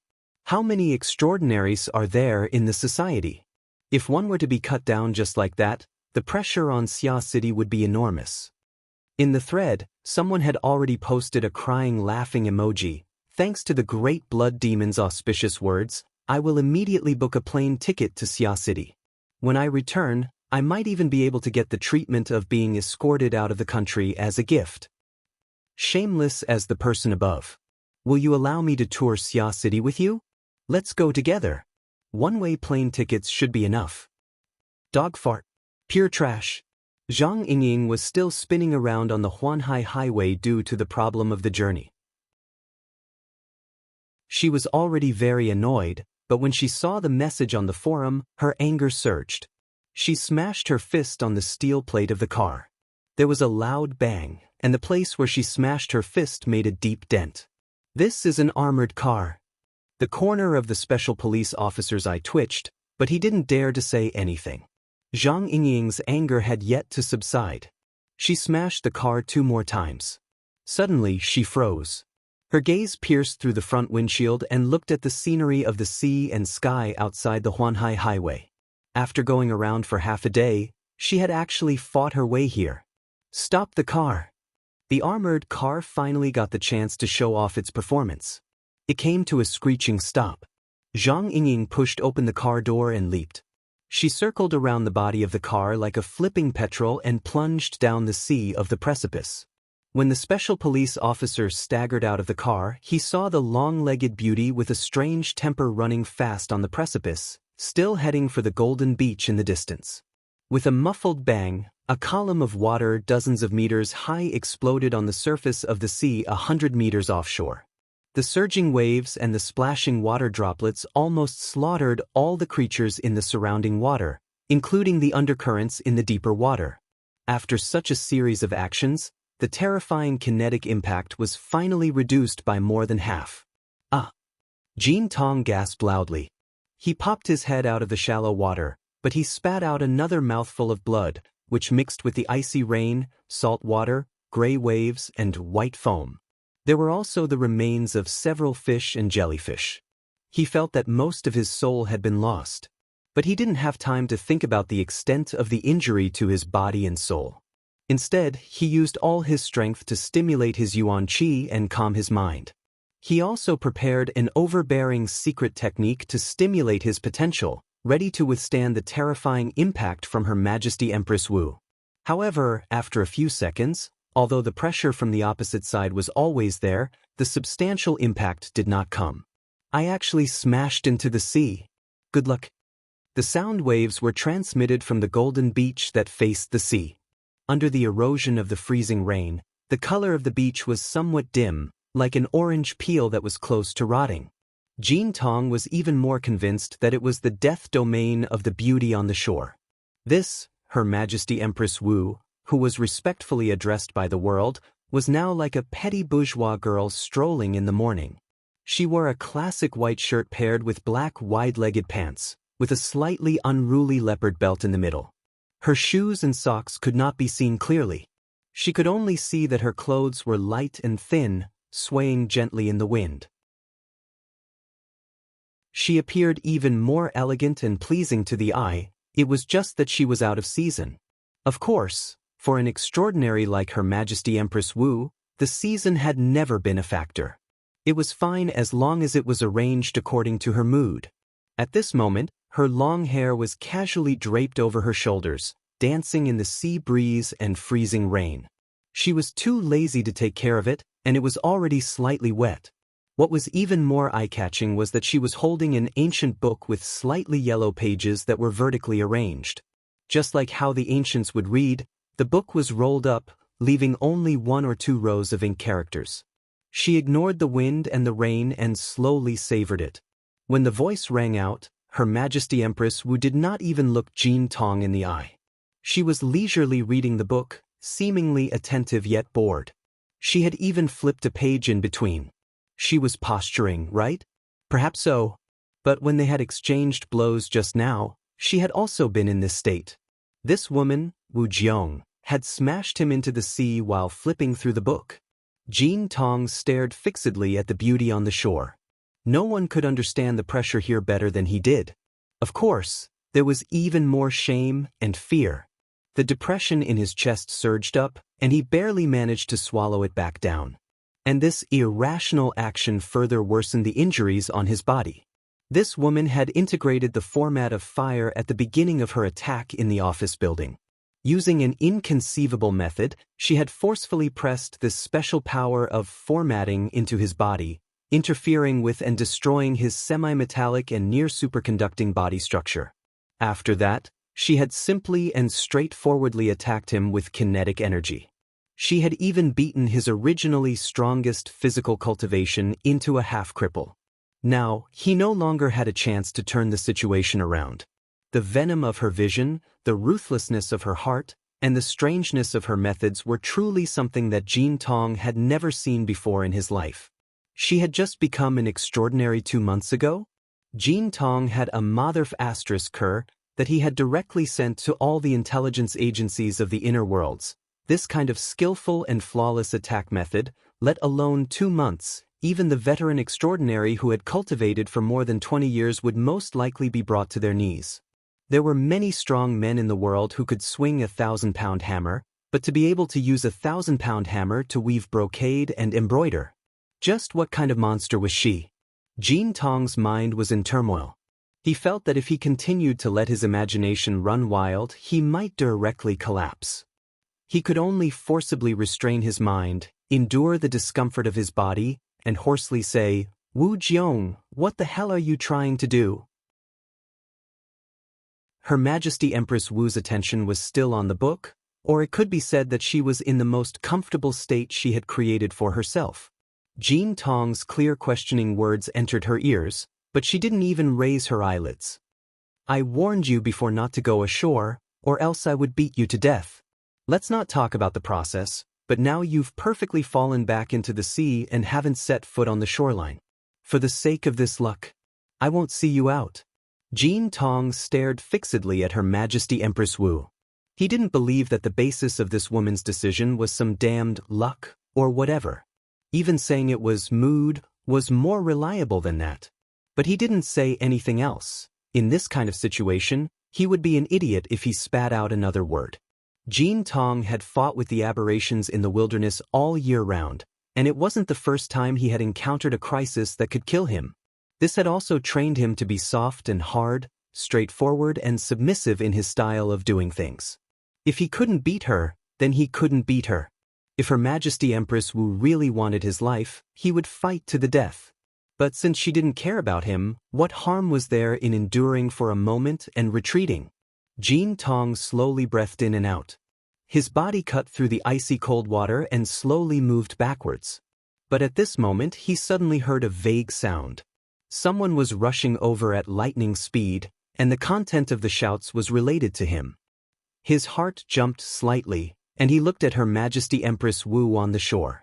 Even though there was a third party involved, this beautiful woman still didn't have any intention of changing her decision. The book in her hands flipped over another page. The patter of freezing rain fell, drenching her clothes and long hair, but when it touched the page, it all silently melted away. He had already been completely ignored. This wasn't an act. Perhaps from the very beginning, Her Majesty Empress Wu had never cared about him. Jin Tong gave Her Majesty Empress Wu a deep look. He wanted to carve this clearly high-profile, yet mysterious woman into his heart. Soon after, his entire body sank into the surface of the sea, retreating towards the deep sea. A few seconds later, he disappeared into the misty depths of the vast ocean. Hey. Just half a minute after Jin Tong disappeared, Zhang Yingying rushed over from the distant Huanhai Highway, panting. But in the end, she was still a step too late. She could only watch helplessly as Jin Tong disappeared into the distance. Her enthusiasm of seeing the battlefield fly over from beyond the sky and joining in on the fun was completely doused in ice. Zhang Yingying looked at her boss with a gaze of disbelief. Although she knew that no one could guess her boss's thoughts, in this dangerous time of war, to send off a great extraordinary enemy with a wave of his hand, such a strange train of thought, no, someone on the internet had clearly deduced this. Boss, you? Zhang Yingying wanted to say, boss, are you crazy? But she finally knew how to swallow those words. Then she wanted to say, don't tell me you guys really don't dare to kill me, but she felt that it was too sudden. Following that, her quick-witted mind couldn't find a third suitable replacement word. She could only say, you, for a long time. Even though she couldn't say the words out loud, her attitude was expressed. Her Majesty Empress Wu still gave face to her subordinates. She moved her gaze away from the scroll in her hand and looked at Zhang Yingying. She nodded and said, you've almost reached the limit of your current level. The effects of cultivating your mind and body during this period of time are not bad. Next, you need to carve out your own path in order to change your fate and become independent from the world. Defy the heavens and change my fate? Boss, you've read too many novels. Zhang Yingying was so angry that she laughed. Also, are you reading Buddhist scriptures? Had he read too many Buddhist scriptures and learned the heart of a bodhisattva? That place is obviously full of bragging ****. Her Majesty Empress Wu turned her gaze back to the scroll. She said unhurriedly, no matter how you boast, as long as you can boast to the point that many people don't doubt it, it can also be considered an extraordinary power that defies the heavens and changes fate. Of course, it would be better if there was a self-consistent logic. Considering that this is the result of an uncivilized civilization, it's not unreasonable to raise its value a bit higher. Ah, Your Majesty, I'm not discussing Buddhist scriptures with you. You said it first. Then I'll tell you now. Why did you let the enemy escape? Answer me. Indulging the enemy? I didn't. You're still saying you didn't? I saw it all. That Jin Tong escaped right under your eyes. Didn't you see the comments online? Those greedy, insatiable and lawless troublemakers are all celebrating, okay? You let Jin Tong go. You're simply encouraging them to come to Xia City to hunt. Luo Nan's side is dead. You're talking about Jin Tong. Has he broken away from the battlefield? Her Majesty Empress Wu raised her gaze once more. She looked at the drizzling rain falling from the sky. She casually extended her hand and caught a drop of rain on her fingertip. She pinched it lightly.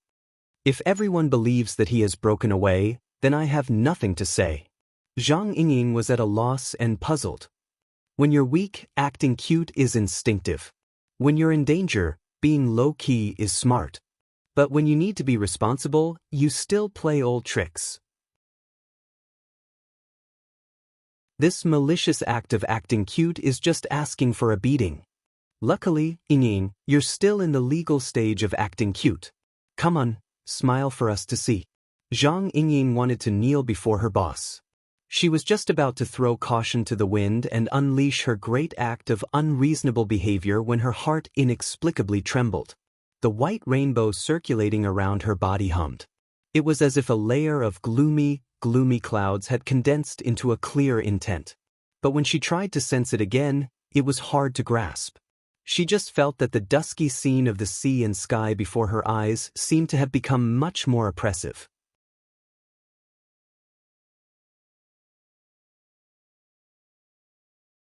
Chapter 5:13. Ever since the era of distortion, the ocean was an even more dangerous wilderness. The original ecology of the ocean had already suffered irreversible damage, and a new aberrant biosphere had taken its place. In a certain sense, there were no living creatures in the ocean that were not aberrant. Even the most common of fish and shrimp had traces of aberration. Jean Tong silently swam in the ocean. Even someone as experienced as him had to be extremely careful in such a region, not to mention that he was currently heavily injured. But from another perspective, it was only in this environment where danger lurked on every side that he could slightly dispel the deep pressure Her Majesty Empress Wu exerted on him. Perhaps Her Majesty Empress Wu had the demeanor of a powerhouse who would keep her word, but his hunter's instincts still made Jean Tong use the complex environment of the ocean to make a series of evasive maneuvers. Right now, he was at least 100 kilometers away from the shoreline. He had stirred up 2 large shoals of fish along the way. With them as cover, even the most proficient in tracking techniques would find it hard to track his movements in a short amount of time. But during the tense process of making arrangements, he would occasionally have bad memories enter his mind. Most of them were scenes of bitter defeats in Xia City. There was nothing he could do about it. He unconsciously had to use Her Majesty Empress Wu as a foundation when he made all his arrangements. Every thought was a type of deduction and calculation. It was impossible to escape. Only after directly confronting Her Majesty Empress Wu did he understand how terrifying this woman was. Jean Tong had mingled in the inner world for a long time. He was a first-rate hunter in the wilderness. He recognized nearly all of the 100 or so extraordinaries in the world. He had a deep understanding of the situation in this circle. Of the extraordinaries he knew, none of them could be underestimated. Each of them had their own unique skills. However, in the 50 years since the advent of the era of distortion, there had not been a truly complete cultivation system in the world. All ability users, including the extraordinaries, were still fumbling around. When he sparred with those extraordinaries, he could feel the different brilliance of each person. He could feel their marvelous domains, but upon closer examination, there were always some details that were a bit prickly. It was hard to call them perfect. Only when sparring with Her Majesty Empress Wu gave him a completely different feeling. Strictly speaking, the clash between the two lasted only 3 rounds. But in these 3 rounds, Her Majesty Empress Wu's moves seemed simple and clear, but they were all just right. Not one bit more, not one bit less. Her control of the battlefield, her attacks, and her changes in tempo were simply textbook demonstrations. It made people feel that she was not only broad-minded, but also had a mature and stable set of rules. From Jean Tong's point of view, Her Majesty Empress Wu's attack had no flaws or weaknesses. Every detail was perfect, forming a towering peak that could not be moved. This was the so-called, the more you look up to it, the more you look up to it. What was a divine weapon and what was a piece of scrap metal? It was clear as soon as one touched it. In fact, when the martial monarch released the techniques of the dripping sword and the burning heart saber on the internet, it had already given people such a feeling. It wasn't difficult to come up with an offensive technique. What was truly difficult was to be precise, concise, and high level. The more Jean Tong experienced it, the more he felt that there was a lot of knowledge in it. Looking at it this way, even though he had lost miserably, he had gained a lot as well. It would be greatly beneficial for him to comprehend it carefully when he returned. Jean Tong sighed unconsciously. Are there really people who are born with knowledge in this world? No, that's not right. Jean Tong suddenly shook his head and subconsciously touched the metal band on his forehead. The perennial chill seeped into his skull, but it suddenly stirred up a fire in his heart. There was no such thing as someone who was born with knowledge in this world. Putting the miraculous label on an unsolved matter was just the behavior of a fool. Rather than putting someone else on a pedestal, it was better to put himself in their shoes and think. Perhaps Her Majesty Empress Wu's achievements had a more complicated origin, just like what he had experienced in the past. The fire in his heart didn't last too long, and baseless speculation couldn't solve his current injuries. Jin Tong sank that speculation to the bottom of his heart and wanted to find a relatively safe area to recuperate. He moved, gently shaking his body to rub against the vibrations of the seawater. He emitted ultrasonic waves like a dolphin, probing the surrounding terrain and the living creatures. This was a small technique that experts of the physical side used in place of spiritual senses. It was said that there were many living creatures in the natural world that could emit ultrasonic waves and infrasound waves. Dolphins, bats, tigers, and elephants before the era of distortion were all typical examples. After the change of generations, there were only more such living creatures. Jin Tong knew that there were at least 100 species of living creatures on land and in the sea that possessed similar instincts. However, to be like Luo Nan of Xia City, to be able to emit destructive high-energy infrasound waves by relying on a mutant tool that wasn't even remotely related, Jin Tong's thoughts suddenly froze. That's not right. There was no reason for him to suddenly think of Luo Nan. Jin Tong's psychic senses of an extraordinary and the reality of his heavy injuries made him exceptionally sensitive. Moreover, he really did have a feeling of discomfort.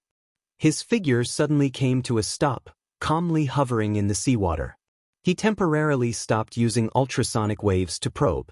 His figure merged with the seawater, and only his thoughts and senses spun at high speeds. He switched from active probing to passive receiving. Every movement in the surrounding sea area was transmitted to him through vibrations, temperature, and other forms. He didn't have the extensive and meticulous perception methods of psychic ability users, but his tempered psychic senses could target a vague threat point in a certain direction and obtain an instinctive response. He could at least know where the threat was coming from through this method. However, the problem was much more serious than he imagined it to be. After he truly reacted, he discovered that all around him, above and below him, actually, he could sense the entire sea area. He had entered a subtle and ice-cold atmosphere. Perhaps there wasn't anything that could directly threaten his life right now, but it was as if there was an incorporeal specter near him. The specter wandered about, drifting up and down. A bone-chilling chill that transcended the plane of reality seeped into him, thread by thread. This chill seemed to be familiar to him. Jin Tong's figure floated up with a thought, and he broke through the surface of the sea. The gloomy colors of the sea and sky had persisted for many days. The surroundings of Xia City and the open sea were all like this. Right now, the sea was covered in powdery rain. It couldn't be considered a freezing rain, but it was still cold and dense. Jin Tong allowed the powdery rain to brush against his face as he gazed into the distance. He relied on the keen perception of an extraordinary to lock onto a blurry yet tangible dividing line from the dusky scene of the sea and sky. It was this dividing line that separated the pure power of nature and the interfering scene that was infused with the will and emotions of an individual. Commonly known as a domain. This dividing line continued to push into the distant sea area without end. It dyed the boundless sea and sky with a deep personal color, as well as a bone-chilling killing intent. So that's how it is. Jin Tong had long since seen through the strange phenomenon of the freezing rain in Xia City. It was the result of human influence. But he had always believed that the work, including the raindrop sword slaughter, should have come from Her Majesty Empress Wu. But after fighting with Her Majesty Empress Wu, he suddenly came to a realization. This was absolutely not the work of that person. The chill was exposed, and the killing intent was dense. It was far too different from Her Majesty Empress Wu's perfect harmony. Of course, it wasn't Ouyang Chen either. This state of wanton spreading was completely different from that person's strict style. In other words, there was actually a third person besides Ouyang Chen and Her Majesty Empress Wu. This person was. Jin Tong carefully sensed the concentrated emotions and killing intent in this region, and he came to an answer. There was no doubt that only those extraordinary characters of the mental side, and they weren't bound by common sense, could construct such a weak yet inconceivably embryonic domain. There were many famous characters in Xia City, but most of them were already set in stone. There was only one up-and-coming star who had made a great name for himself in a short period of time. Moreover, this star was one of Jin Tong's targets in his trip to Xia City. Luo Nan? Was it him? Jin Tong was still a bit uncertain. The interference power of this freezing rain domain towards the plane of reality was very ordinary. It lacked a constructed pillar and backbone, and it wouldn't pose too much of a threat to true experts. But how far was he from the shore? He used the satellite positioning system to confirm his latitude and longitude. He was roughly 200 nautical miles away from Xia City. The straight-line distance was nearly 400 kilometers. If the range of Xia City itself was included, then it could be said that it was truly 1,000 kilometers away. It blotted out the sky and covered the earth. What a joke! Anyone who could expand their mental senses to 1/10 of the range would be an extraordinary. Then what was this fellow? Extraordinary X10? Jin Tong suddenly understood how Gang Xiong and Noise had died. Doing things within this range of mental senses was practically the same as putting one's heart against the tip of a knife, shouting, "If you don't stab me to death, then you're my grandson." What was the point of not dying? Though he was already several hundred kilometers away from Xia City, Luo Nan's knife light had begun to draw shadows behind his neck. Jin Tong snorted coldly when he thought of this. His energy surged outwards, forcefully breaking through the rain and mist that filled the sky. The penetrating chill was isolated outside.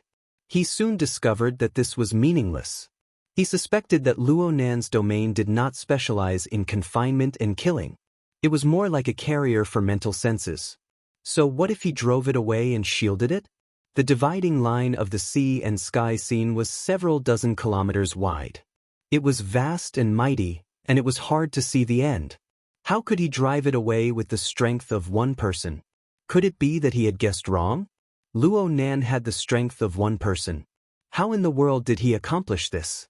He carefully examined the principles of this domain. It was connected to the polar domain above and to the microscopic form below. Only by severing this connection would he be able to act. It would have been fine if he was on the mental side. At worst, he could just retaliate back. But in this current situation, Jin Tong let out a breath. He was simply unable to estimate the limits of Luo Nan's soul strength. He was also unable to imagine the scale of Luo Nan's reserves. Cough, cough. His blood rushed to his throat, causing a knot to form in his heart. His irritation gradually rose. If he were at his peak, he wouldn't care. Even if Luo Nan entangled him, Luo Nan would be nothing more than a mosquito. Luo Nan would not be able to harm his foundation. But right now, he urgently needed to find a place to heal his injuries. How could he gather his strength if he was constantly being watched? Jin Tong suppressed his negative emotions with difficulty, but he knew that he had to change his plans. He hoped that Her Majesty Empress Wu was a person who kept her promise. He used his wristband to contact his subordinate who had been lingering in the open sea. He reported his current coordinates. "Come here and pick me up." It was safest for an injured beast to lick its wounds in an isolated and uninhabited place. But right now, Luo Nan was like a maggot attached to the bone. He needed to leave the sea area covered by the freezing rain domain as soon as possible. He crossed the dividing line with the fastest speed possible, suppressing the expansion speed of Luo Nan's domain. Jin Tong quickly hung up the phone, but he could still hear his subordinate trembling with excessive joy. Clearly, the news of his great defeat in Xia City had already spread. "Do they think I'm going to die?" Jin Tong snorted coldly. He recalled the rather famous female streamer from the inner world in the office building. With such a person there, the news of him being blasted out of Xia City would probably be known by the entire world. Even though he was at his level, empty fame was no longer a burden. But when he thought of Her Majesty Empress Wu's awe-inspiring divine might, he couldn't help but be in a bad mood. His thoughts reached this point, and his mind became a bit absent-minded. He unconsciously recalled the details of his experience fighting against Her Majesty Empress Wu. He pondered over how he should deal with her if they were to fight again. It was absolutely impossible for ordinary methods to match up to her perfection and profoundness. His thoughts entered the alley, and it was hard to deviate. Jean Tong stood on the surface of the sea, his mind immersed within. He was in a trance, unaware of the passage of time. Jean Tong only came to his senses when the sound of his subordinate's airship entered his ears. He wanted to move, but his chest suddenly felt stifled. He discovered that he was lacking in blood essence. Hiss, I was actually exhausting my mind to make a deduction just now. How could I do something so unwise? Jean Tong's mind was agitated, and it was as if a cup of ice water had been poured over his heart. He suddenly felt that something was wrong. The airship that was approaching at high speed was already clear in silhouette. He could even see the cockpit and the figures of the people on the front deck. But why were those people staring in shock and fear?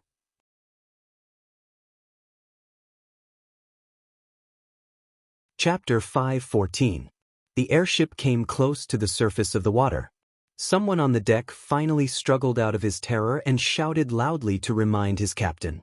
However, he couldn't say anything in his anxiety. Jean Tong didn't need to be reminded to know that he had fallen into a trap. Just as the shadow appeared, his sensitive spiritual sense was covered by a layer of mist, making it hard for him to see clearly. He sank his mind and subconsciously took a step out on the surface of the sea. He saw a black curtain falling from the sky, covered by an infinite starry sky. He saw smoke and clouds rising together, and there was even the sound of metal clanking. As for the feeling on his body, it became even worse. It was as if he was wrapped by something, and it was very difficult to move. Jean Tong's face darkened. Just as he was about to return to his inner vision to check his meridians, a huge furry claw suddenly stretched out from the depths of the smoke and clouds, pouncing towards him. Blood-colored flames curled around it. Before it could be seen, the surrounding void and even the spiritual plane were already rumbling and shaking. It was as if a volcano had erupted, shaking the earth and mountains, and the scorching heat was pressing down. Such a close distance, such a violent method, and it could even surround the spiritual and material planes. There was no room for people to move or dodge. It was difficult to even find the time to think. Jean Tong's eyes flashed with electricity. He slashed with his half-metal arm, and the electric long blade slashed down with thunder. The electric blade and blood claw collided with each other. Smoke and clouds surged, and the black curtain distorted. One could hear the sound of waves and wind. The sound of the real world seemed to be separated by a thin layer of paper, but it couldn't penetrate no matter what. F*CK.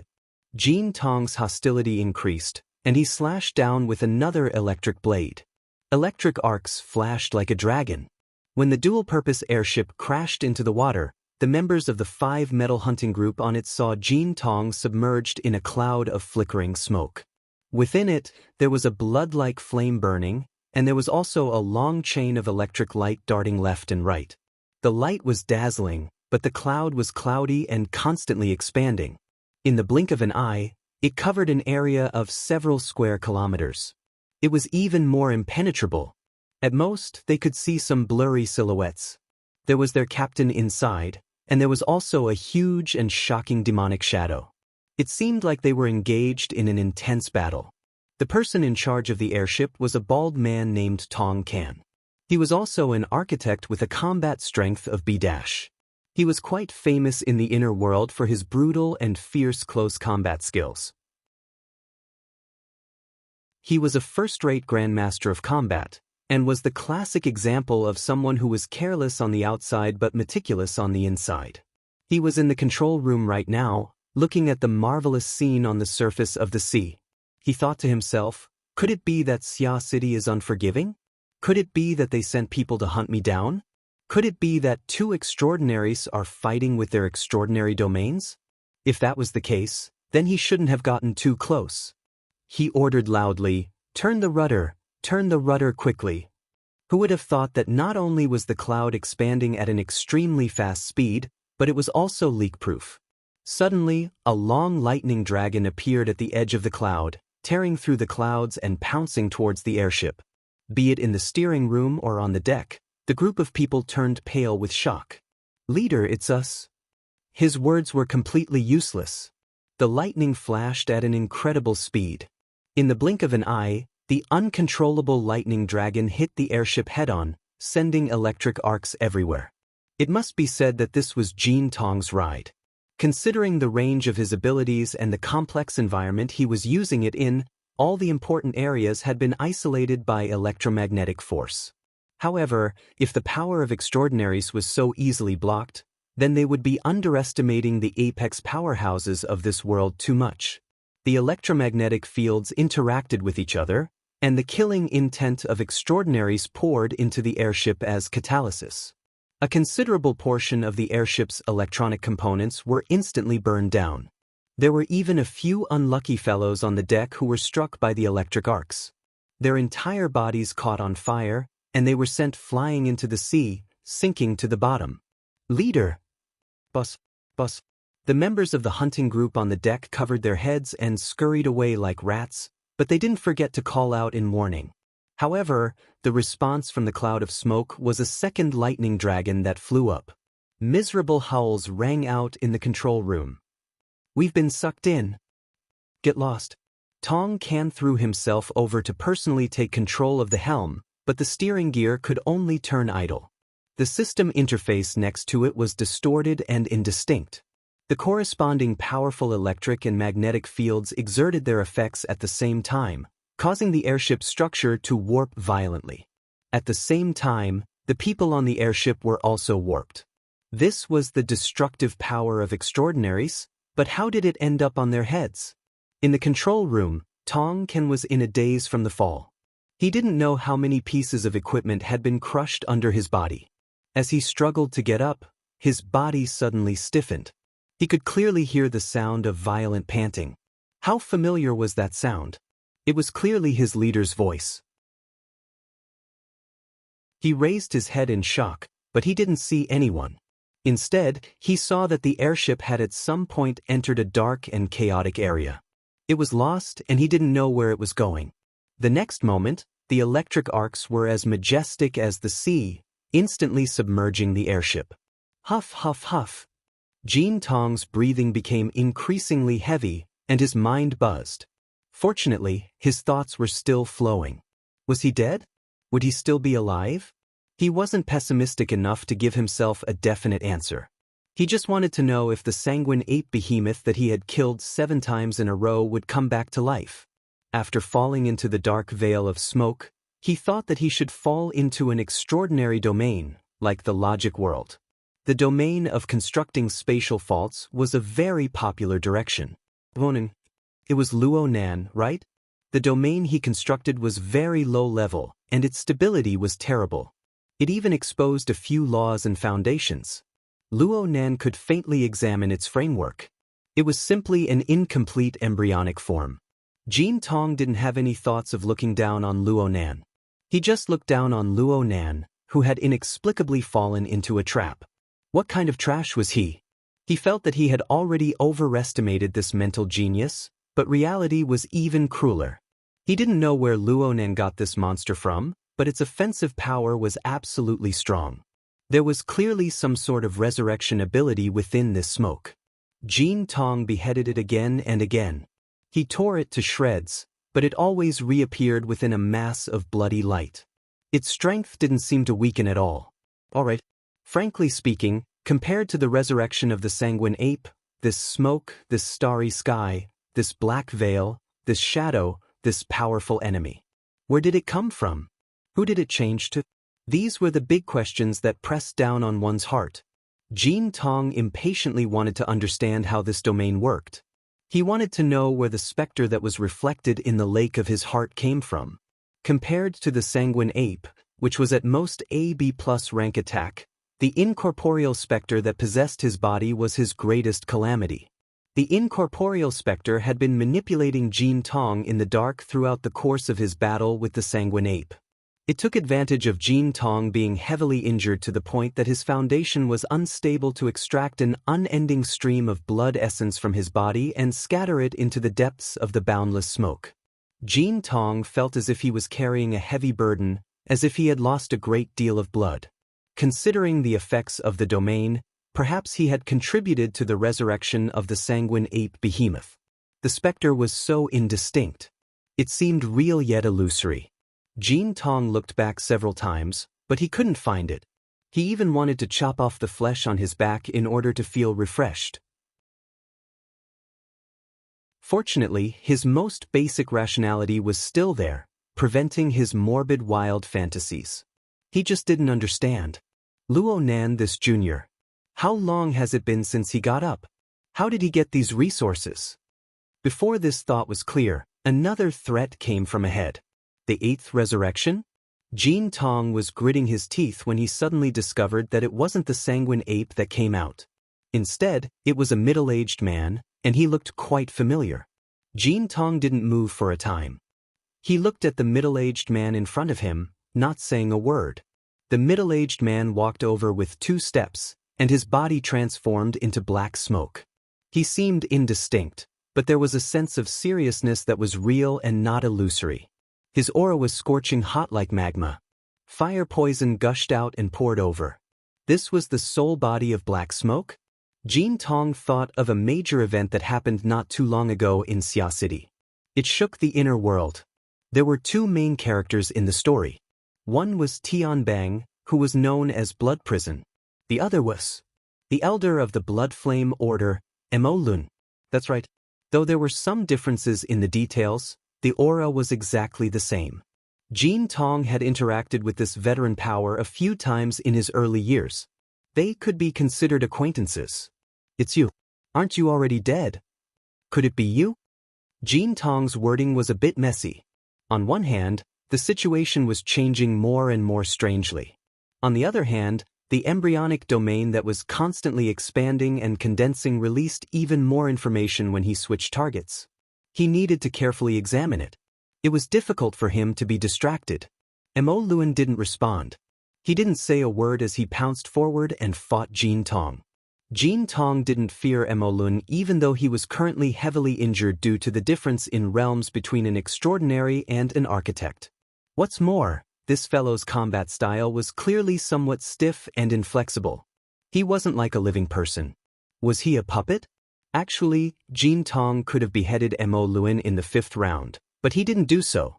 This was because Mo Lun's existence had opened up some of his train of thought. Every order had its own set of rules and laws. If it was the Blood Flame Order, Jean Tong suddenly came to a realization when he looked at some of the foundations of the laws exposed in the misty space. Sure enough, this place was actually an altar that hadn't truly been completed. It was just an old trick of the Blood Flame Order. They borrowed external power to make the so-called blood flame will materialize and receive its blessing. If one looked at it from this angle, though it was a sacrifice, the 3 animals weren't prepared. He was the animal used to sacrifice to the heavens. You've got guts. His heart exploded with fury, and he laughed in his extreme anger. Lightning was like a blade in an instant, and the magnetic force was like a lock. He locked Mo Lun's figure in an instant and killed him with a single slash. However, the black smoke dispersed and reformed. Mo Lun's body was reborn within a few breaths, and he pounced forward once more. So, you've also become a puppet in this chaotic world. Is this a conspiracy of the Blood Flame Order? Or is this the handiwork of that kid Luo Nan? It can't be that Luo Nan already predicted my fate, right? Jean Tong's mind rang with alarm when this thought became clear. He was a grand and powerful extraordinary, yet he actually had such weak thoughts. His mental strength was clearly damaged. He couldn't waste any more time. It just so happened that he had roughly seen through the changes in the laws of space. If he didn't exert his strength now, when would he? This thought was born, and the metal hoop on top of Jean Tong's head became even colder.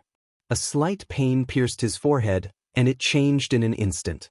It was like fire and lightning striking down from his brain, binding his entire body.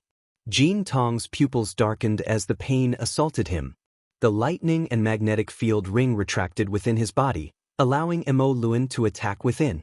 His gaze grew even colder as he watched the black smoke's soul body transform from illusory to real, about to seep into his body to attack. Suddenly, thunder rumbled in the air, and lightning flew out before the thunder. It slashed through the black smoke in front of him. Not only did this slash kill Mo Luan once more, but its power grew even stronger. It brought with it an electric and magnetic field, using ionization and electrolysis to diffuse the void. It mixed with material properties and contained a sharp edge. It forcefully pierced through the transformation of the smoke and clouds. Another clap of thunder rang out, and light suddenly appeared. A high cliff suddenly rose from beneath Jin Tong's feet. Its power coiled and lingered, and lava flowed. There was an altar at the peak of the mountain. Rays of light coiled around it, forming over a dozen groups of runes. The mountain acted as a prison, trapping Jin Tong within. The binding and oppressive feeling behind him grew heavier, faintly resonating with the altar and the runes. Jin Tong laughed in spite of himself. He had finally revealed himself. Though this place was unfamiliar, he had Mo Luan's lead and combined it with the relevant information. He already had some ideas. The Blood Soul Temple. It really was a remnant of the Blood Flame Order.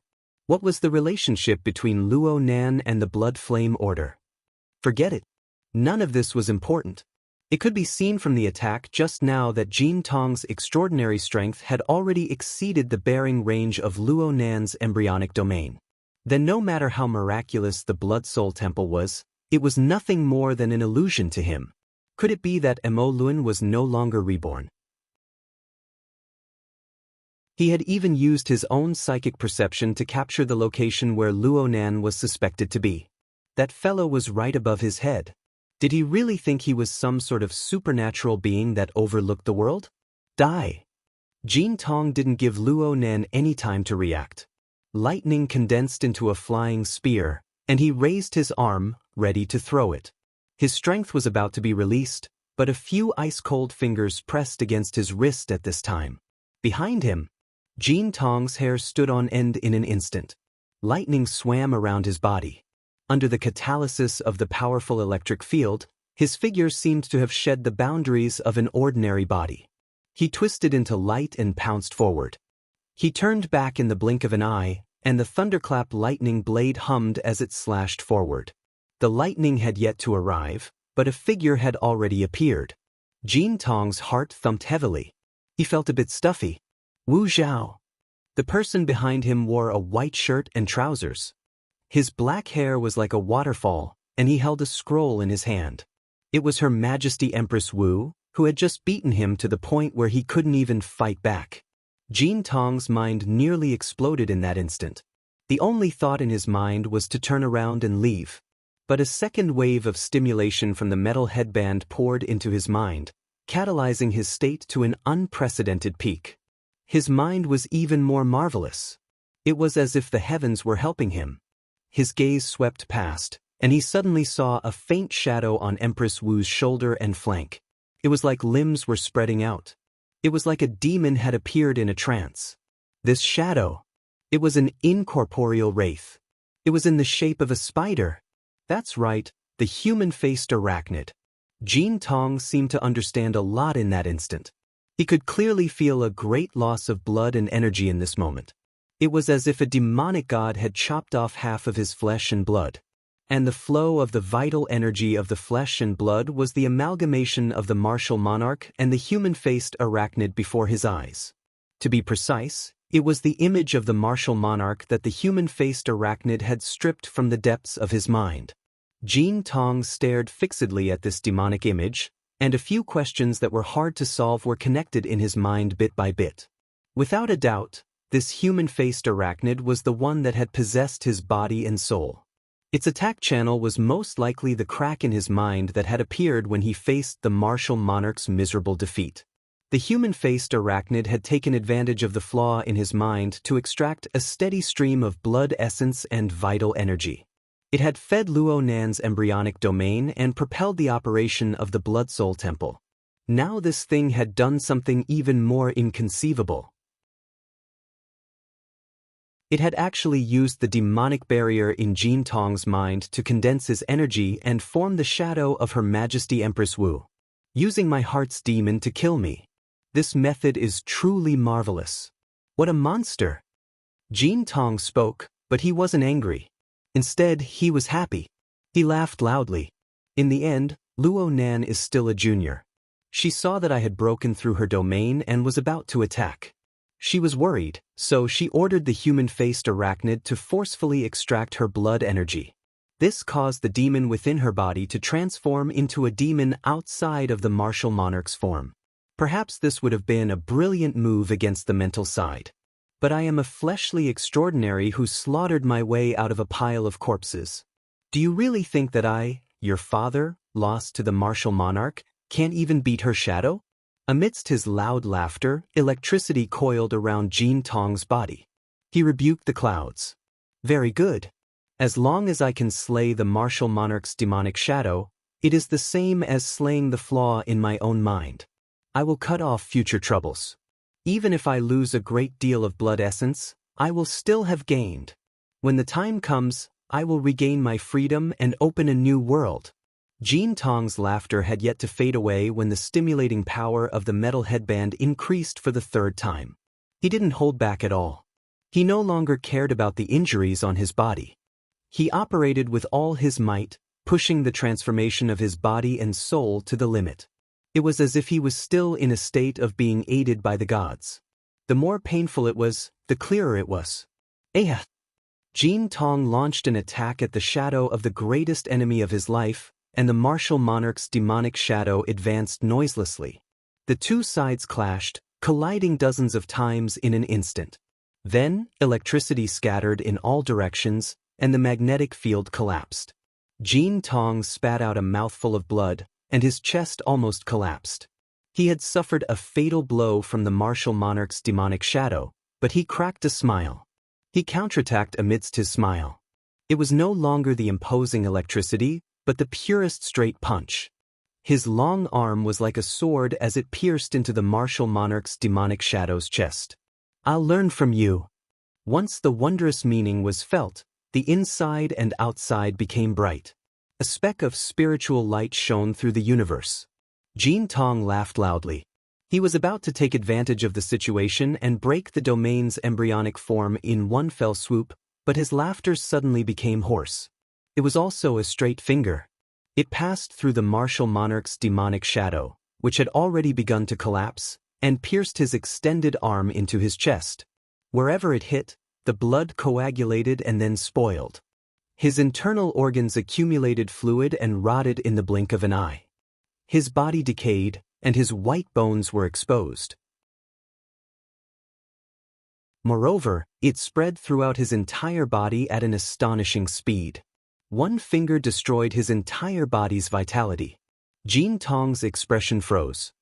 He could only watch helplessly as his own body decayed. He no longer had the power to reverse the situation. The one who caused all of this was a thin, malnourished figure. At this moment he was right in front of Jin Tong.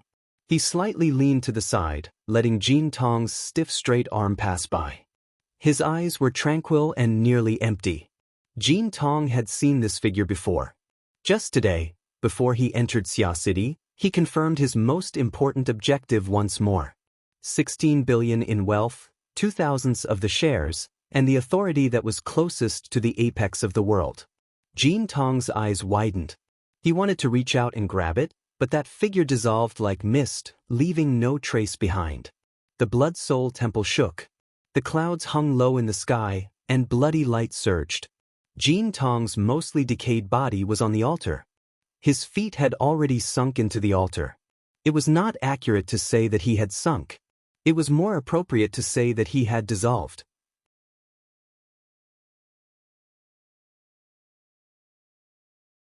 Chapter 5:15. Xia City time, December 9th, around 1 o'clock in the afternoon. The Coastal Defense Forces stationed in Xia City received an offshore detection alert. A regional magnetic explosion had occurred in a certain region of the sea.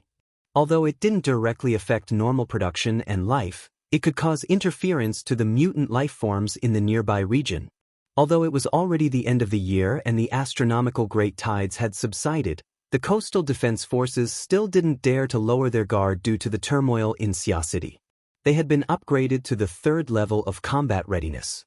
5 minutes later, the drone took off and arrived at the target sea area 20 minutes later. The high-definition camera carried by the drone captured the most dangerous and eye-catching elements of this region with practically no difficulty. When the staff responsible for command, surveillance, and control saw the deathly white and cold region, the entire Coastal Defense Forces command center was unexpectedly silent. The sound of the drone's wings rippled across the sea. Tian Bang and Zhang Ji's armed helicopter arrived in this region of the sea almost at the same time as the drone. It circled in the air above. The scene they saw with their naked eyes was more realistic, more chilly, and more impactful than what the command center saw through the camera. On the undulating waves of the sea, a hill, over 15 meters tall, quietly floated. The vast majority of its structure was deathly white and soaked in the color of deathly stillness. It was simply formed from countless bone fragments pieced together. Broken bones and sharp stubble crisscrossed and crisscrossed, vividly distinguishable. The white bones were like a mountain, floating in the sea. The doors on both sides of the helicopter were open. Zhang Ji occupied one side. The sea breeze and the turbulence from the helicopter's wings assaulted her face. She didn't know when, but she held her breath. She just subconsciously controlled the hovering camera to circle around this white bone hill. She took close-up and long-distance shots without end. The satellite network didn't care about the cost. The clear images were transmitted back to the live broadcast room and into the eyes of over 20,000 people. For the time being, Zhang Ji didn't care what kind of repercussions such a scene would cause. After the initial period of shock, she was finally able to analyze more things from this white bone hill. She noticed that the skeletons on top of the white bone hill were all thick fish bones. Occasionally, there would be bird bones mixed in. The components should be the life forms of the surrounding seas, and 99% of them were mutants. The problem was, the color of the bones was awe-inspiring like new. But what about the flesh and blood? Was it scraped clean? Or was it eaten away by something in a short period of time? The unrestrained imagination was even more chilling than the bones in front of him. And under the mountain of bones, there was a special component that didn't match the whole thing. It was a half-tilted dual-purpose airship. Its body was twisted and deformed, and there were traces of fire in some areas, but they were also covered by hills of white bones.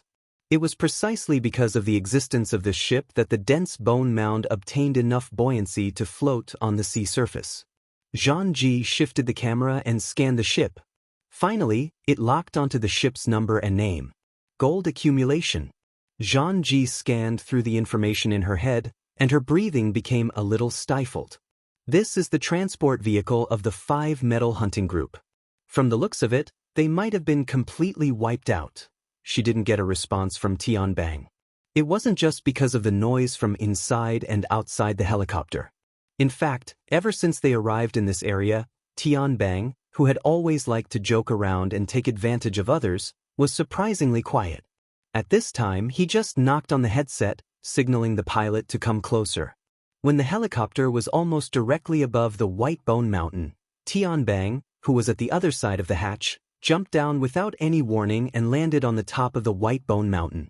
The top was relatively flat, and the entire white bone mountain seemed to be pieced together casually, but it was surprisingly sturdy.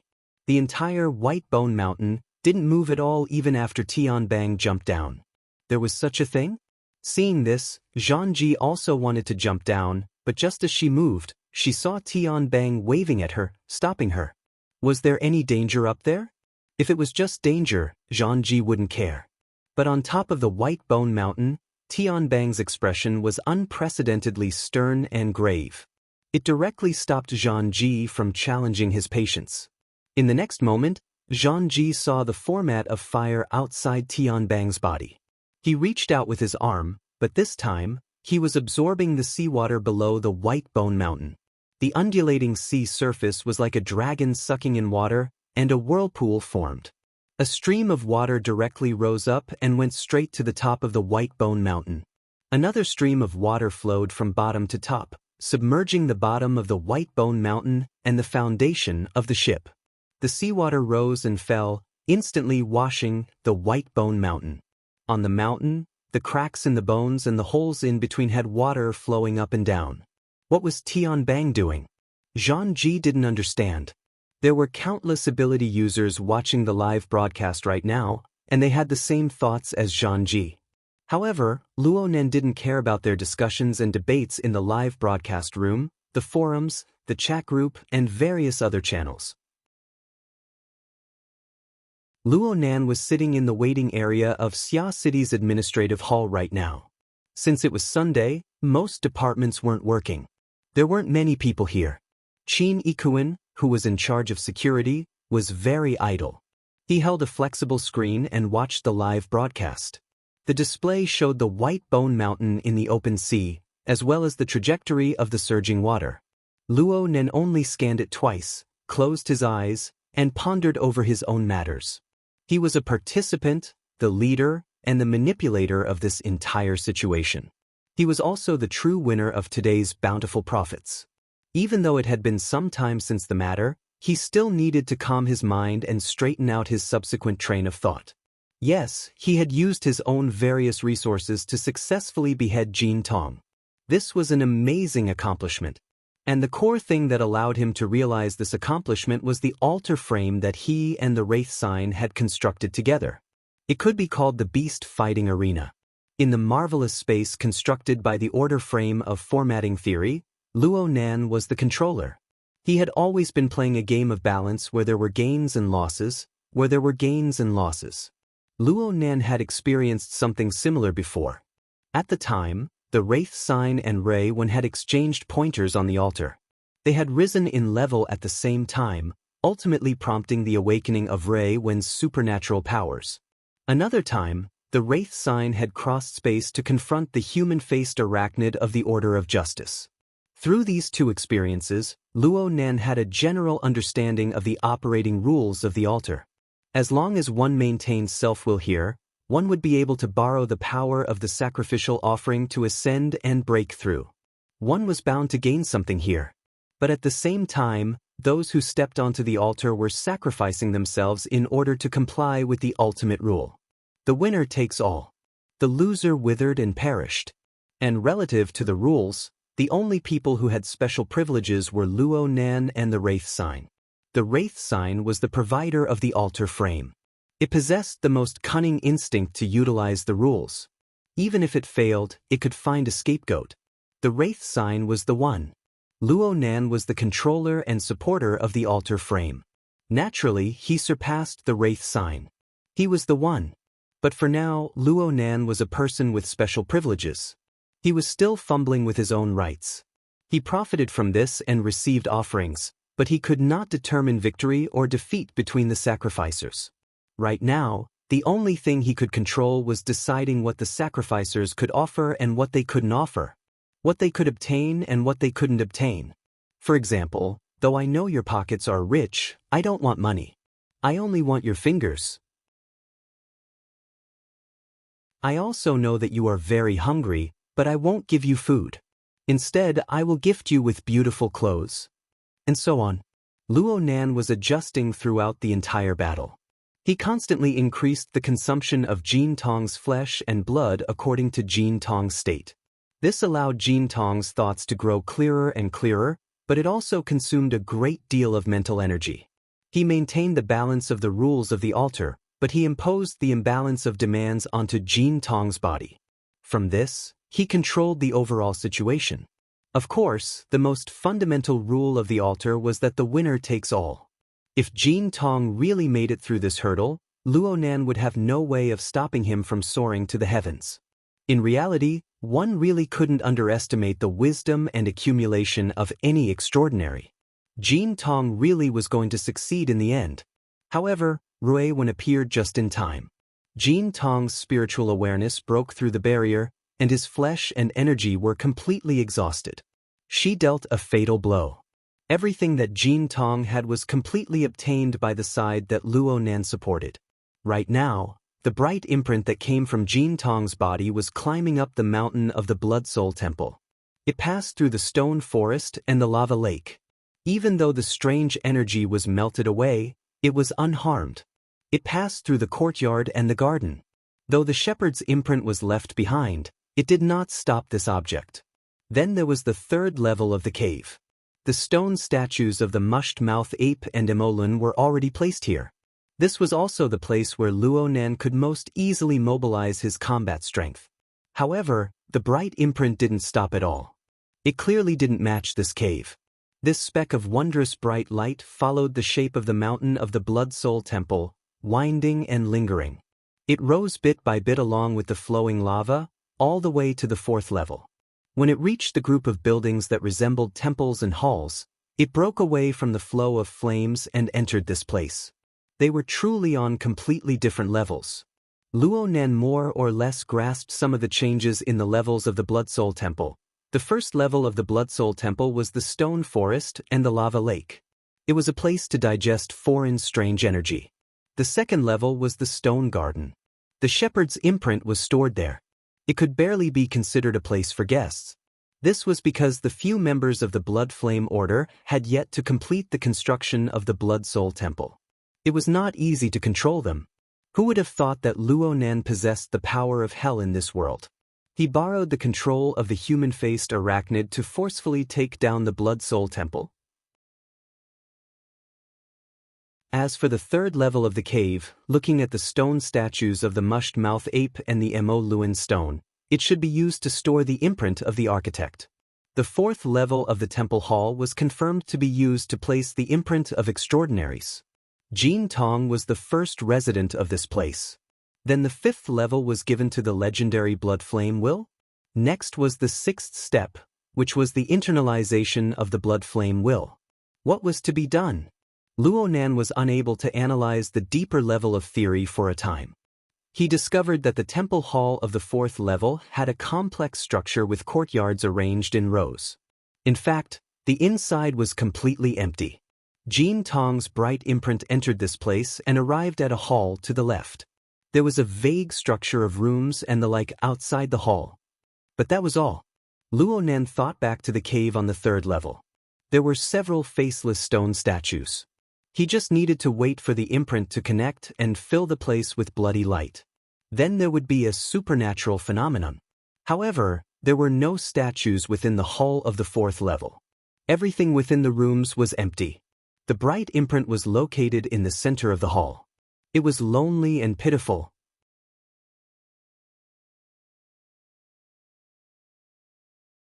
Chapter 5:16. In the fierce battle with Jin Tong, the 2 puppets in the grotto had put in a lot of effort. The mushed-mouth ape had been killed 7 times in a row. If he were to change his name every time he died, he would be called Yuan Jiao now. There was also Emolun. He had been killed twice and could now be called Emolun III. The successive resurrection of the puppets indeed brought a great deal of consumption to Jin Tong, but it was not without a price. Of these 2 puppets, the rotten-mouth ape used his own kind as a base, while Emolun used Gang Xiong to transform them with a single shot. After the puppet was formed, the cost of forging it again was reduced, but that was only relatively speaking. The mountain of bones in the outer seas of Xia City was proof of this. The reserves that the Blood Soul Temple had accumulated over the past few days had been completely used up in order to support their consumption. The human-faced arachnid had borrowed the power of the Jin Tong to stir up a powerful electromagnetic field. It was also a soul-sucking lure. It had practically slaughtered all the sea creatures within a radius of 200 kilometers. Only then was it able to barely support the Blood Soul Temple. Oh, there were also those unlucky bastards from the 5 Metals hunting group. Actually, if Jin Tong could calm his mind a bit, or if he could kill the mushed-mouth ape and Emolun a bit more fiercely and quickly, he could kill 2 more rounds of the human-faced arachnid before it could successfully transform into an external demon. Then perhaps Luo Nan really would have lost all of his corrosive light. Victory and defeat were separated by a thin line. However, the person who replayed the battle could only be the one who was alive. No matter how difficult it was for Luo Nan to win, no matter how distressed he was right now, these were all treatments that only the victor could enjoy. Now, the golden tree essence chi that the altar frame had seized should be divided equally between Ruiwen and the Blood Soul Temple. However, with Ruiwen's unique ability to assimilate her body and soul, she had no interest in these foreign impurities. She did not accept them at all, which benefited the Blood Soul Temple. The problem was that in the level of a closed system, the Blood Soul Temple really did not have the capital to monopolize it. A portion of it would be transferred to the Wraith Sign to enjoy, and the Wraith Sign would divide out a portion to offer to Luonan. Most of the resources used by the Bloody Soul Temple were used to build the Path of Blood and Fire. Currently, the altar at the summit had just been built, and the first 5 stages of the Bloody Soul Temple had been completed. There wasn't much left. The Blood Soul Temple was still continuously converting the impurities from the outside world to replenish their losses. The whirlpool in the lava lake in the stone forest was surging, it was chaotic. However, even if one could only enter the first 2 floors but not leave, the majority of the blood-red light was intercepted by the 3rd floor. Luonan watched the 2 stone puppets absorb the bloody light in an unending stream, while the 4th floor was only able to get some leftovers. This level of authority was messed up. He had originally wanted to interfere and see what kind of abnormality Jean Tong's bright light mark would produce. But after careful observation and evaluation, if the mark of light was to be completely enriched, the current amount of blood light energy would not be enough, even if it was multiplied by 10. Based on the situation of the cave puppets, it had at least 70 to 80% of Jean Tong's combat power at its peak, so the energy reserves needed were naturally massive. Unless he killed another transcendent. Go to hell. Luonan suppressed this dangerous thought to the bottom of his heart for the time being. He couldn't help but think, what would happen if I went hunting? The wilderness, the ocean, or the cloud world? Luonan felt a bit delighted. It was hard not to have such thoughts after beheading an extraordinary of the 100 Greats level. But very quickly, a phone call suppressed his emotional water level by a lot. The call was from Emoya. She asked immediately, "Are you okay? Why wasn't he at the charity hall? Where are you, the police station?" I'm fine. I'm fine. Only now did Luonan recall that the St. Mary's Church Hospital was one of the many murder sites reported by the Xia City Police. It was only a wall away from the charity hall they were at last night. No wonder Emoya exploded in anger. Based on this deduction, wasn't his attitude a little too calm today? Luonan felt that it was a bit inappropriate, but he couldn't change it for the time being. He could only answer honestly, "We're currently at the South City Administration Hall doing the procedures. Today is Sunday. Something happened at the charity hall. It's not good to stay any longer, so I asked someone to." Luonan pondered as he lied. Was this reason really useful? "I'm coming." "Hey, it's all over." The other side had already hung up. Luonan couldn't help but sigh. Ruewen's procedures were more or less done at this time. Could it be that he was still waiting here for Emoya to come over? Ruewen, dressed in a simple t-shirt and cowboy attire, walked out from a compartment in the administration hall right as he was thinking. She was expressionless out of habit. Gouda followed closely by her side. As for the middle-aged man who was 2 steps behind her, he was a deputy chief of the Xia City SCA branch office. His surname was Hu. He had been requested by He Yueyin to be appointed by the Xia City SCA branch office. He had rushed over specifically to help with the relevant business. As a high-ranking member of the SCA, this deputy chief who possessed a clearer understanding of the inner world. His information was updated quite promptly, and he didn't lack the proper attitude. Perhaps it was because of this that he was selected by the bureau to come over. Look at his expression.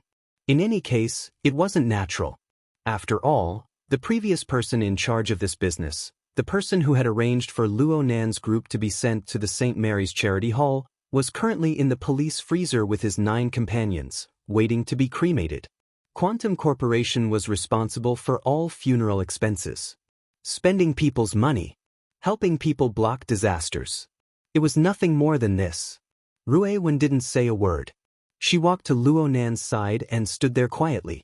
Whether it was the SCA's deputy chief Hu or Qin Ikuin and Gouda, who were responsible for Luonan and Ruewen's safety, none of them discovered that this thin, quiet, stunted girl had disappeared for 3 seconds half an hour ago. She had floated back after killing an extraordinary. In reality, Even though Luo Nan had seen everything from start to finish and had even helped guide and locate her, he was still in a dream right now. Luo Nan smiled at Rui Wen and bowed to express his thanks to Deputy Chief Hu. "Thank you, Chief Hu, for your help." He just spoke a few simple words of courtesy. He didn't really understand much else. Luckily, Deputy Chief Hu was quite slick. He chuckled and said, "You're welcome. You're welcome. According to Mr. Luo's request, this child's relationship has been transferred to the Forest Wall District's Lan Town Welfare Institute. Both sides are fine. Once the procedures are completed, we can handle the adoption procedures." Deputy Chief Hu was clearly playing dumb. He did his best to distance himself from the 16 billion or 0.02%. He did his best to control his gaze and not meet Rui Wen's. Luo Nan was well aware of this, but he ignored it. The so-called Lan Town Welfare Institute was the one overseen by the Dean of Myriad Pagoda. Luo Nan had Rui Wen transfer her relationship there because this was the only place Luo Nan knew of. The Xia City branch didn't have a similar organization, so it was inconvenient to operate. Of course, it was just in name. Luo Nan would still keep Rui Wen by his side in the future. He couldn't let her go to the Welfare Institute. Luo Nan had a very good impression of the Dean of Myriad Pagoda, but this was a terrifying temptation on the level of 16 billion. Using unnecessary tests to measure a person's heart was really a very unnecessary and foolish action. Luo Nan had already notified the Dean of Myriad Pagoda before this.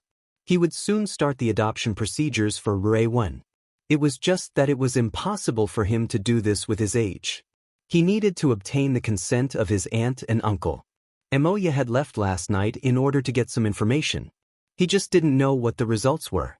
Luo Nan's mind wandered a bit as he thought about it. He was destined to be absolutely not a good person to chat with. He easily turned the topic cold. Deputy Chief Hu's mood was a bit complicated. He wanted to stay far away from Luo Nan due to his safety instincts, but he also wanted to befriend Luo Nan. Luo Nan pressed his ear while he was in a dilemma. "Excuse me. I need to take a call." Deputy Chief Hu hurriedly said, "Just do what you need to do." Luo Nan nodded toward him and connected to the Hexa ear. Papercut was contacting him through voice. Papercut first asked about Rui Wen's situation in the beginning, and Luo Nan didn't hide anything from him. Papercut was a bit shocked. "You're really going to adopt her? They're putting all the pressure on you." "There's no difference. It's just a matter of time." Luo Nan already had a realization. A huge business deal of 16 billion would make the vast majority of people in the world go crazy. Those greedy people would be like mad dogs, searching for any opportunity to take a bite. Then they would bite down without letting go. Once Luo Nan stood on the stage, even if it was just his silhouette, he would be picked up by them sooner or later. Hiding, concealing, shifting, and the like would no longer have any meaning in the future. He would no longer have any fate with the so-called low profile. Luo Nan chatted for a bit and suddenly felt strange. "Brother Papercut, you're quite well informed. I just finished the procedures over here." Papercut laughed. "I'm with Dean Wan. Are you coming over in a bit?" "Huh? What's up?" Luo Nan really didn't have this plan today. He had already made an appointment with He Yueyin. Once Rui Wen's matters were settled, they would seriously discuss the security upgrade plan for him, Rui Wen, and his family. However, it felt quite strange for Papercut, who had nothing to do with Dean Wan, to appear at the orphanage. Papercut went straight to the point when Luo Nan asked, "It's because of the matter with old Zhai. His situation is a bit strange right now. Can you come over and take a look?" "Worker Zhai? That's right. I heard that not long after you left last night, he seemed to have thought of something. He stayed outside in the rain for an entire night, ignoring everyone. It was that kid Di Weiwu who called me." Papercut sent Luo Nan a video. Luo Nan skimmed it a few times, but he didn't actually watch it seriously. This was because he could observe things through a more intuitive form. His thoughts stirred and he followed the outline of the soul cloak. He crossed a distance of nearly 100 kilometers and arrived at the Orchid Town orphanage in the Forest Wall district. At this moment, Worker Zhai was not in the orphanage. Instead, he was sitting by the roadside outside. There was a relatively regular stone under his but, and his body was like a statue as he stared blankly at the freezing rain that was falling from the gaps between the buildings. In front of Workerjai, the abandoned driveway that ran through the River Wu district, Forest Wall district, and Trigate district was already covered in thin ice. The bandits on the road had also quietened down. Luo Nan frowned as he observed Workerjai for a moment. His initial judgment was that Workerjai was in a state that seemed to be calm yet wasn't. It was a bit like an epiphany. The breadth and depth of Workerjai's processing of information should have increased. Dean Wan and I both feel that old Zhai has entered some sort of state of enlightenment. However, it's hard to say what he's comprehending. This is a matter of the spiritual domain. You're an expert and you've been close to Zhai Yunxing recently. Do you have any guesses? When did I become an expert? Luo Nan shook his head. Actually, he already had a general understanding of what was going on. Moreover, he could solve the problem right now. However, doing this would be too shocking, and it might expose his trump card. I'd better go there.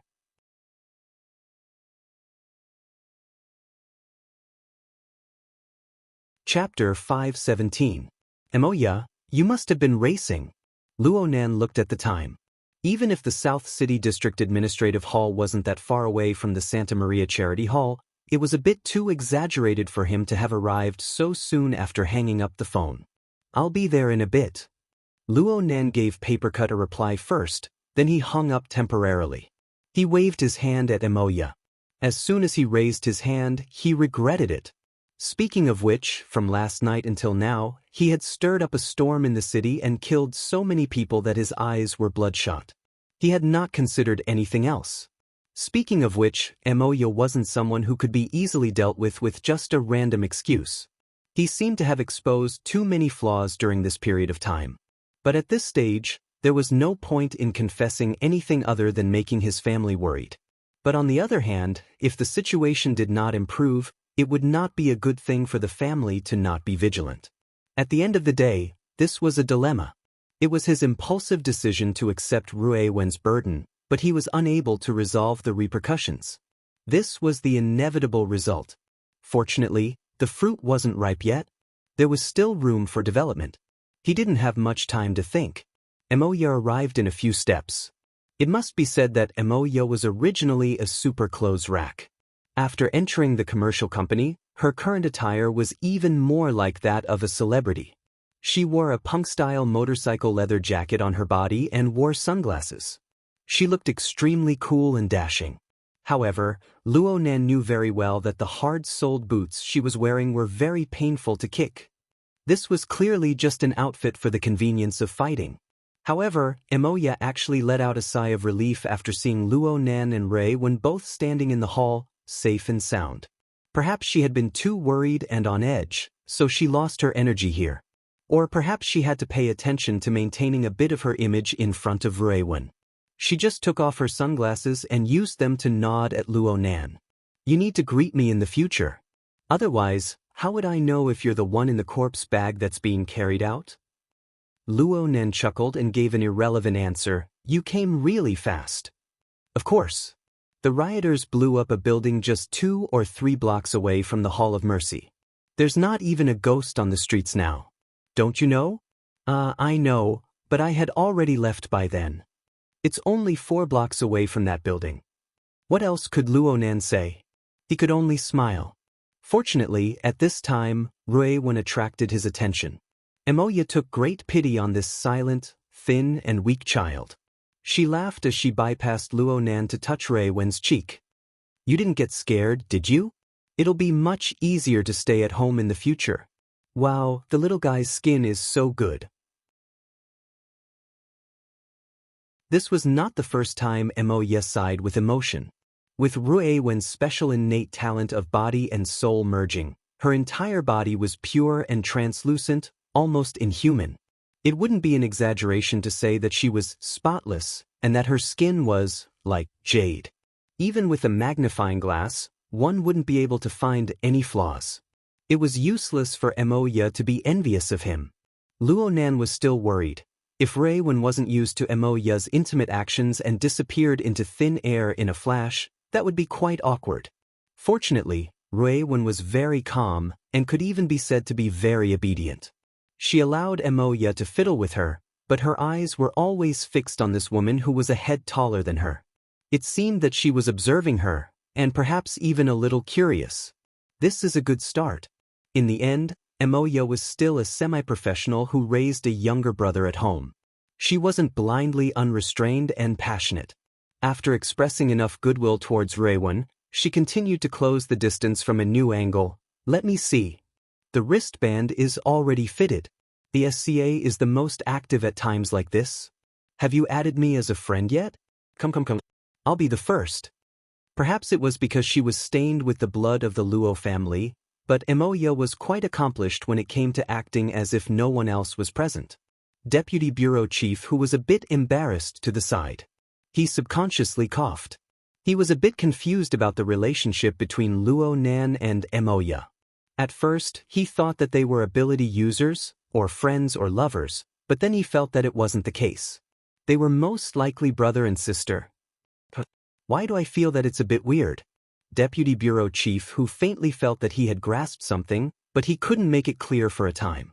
Right when he was in a daze, he heard Emoya introduce her communicator number to Ruewen. Oh, this is my name. Emoya. If you want to chat with me, just tap on it. Voice control is fine too. Emoya. Deputy Bureau Chief, who was still under a lot of pressure. His mind was a bit absent-minded. He subconsciously said this name. Emoya turned her head in a daze. You are. Poof. Uncle who? Emoya never thought that she would bump into someone she knew here. Moreover, this person's identity was quite sensitive. She was also stunned for a moment. Fortunately, she reacted quickly. She recalled the surname of this middle-aged man and greeted him. She felt that she was a generation lower than him. She had no choice. This deputy bureau chief who was in the same Xia City SCA branch as her father. Even though they weren't under the same command, they were still on the same level. She had met him a few times during the internal family parties of the branch. She had even been half-truthfully mentioned as a partner. Oh my, it seemed that her mouth had been slapped just now. Emoya pondered in her mind, but her face had a brilliant smile. Uncle Hu, why are you here? Aren't you resting today? He. Deputy Bureau Chief who only knew how to laugh dryly for a time. His mind was a bit muddled in that instant. He looked at Emoya, then he looked at Luonan. Finally, through a certain nerve in his brain, he connected the two domains that didn't belong to each other. He connected the two siblings before him together. Bullshit authority of the inner world.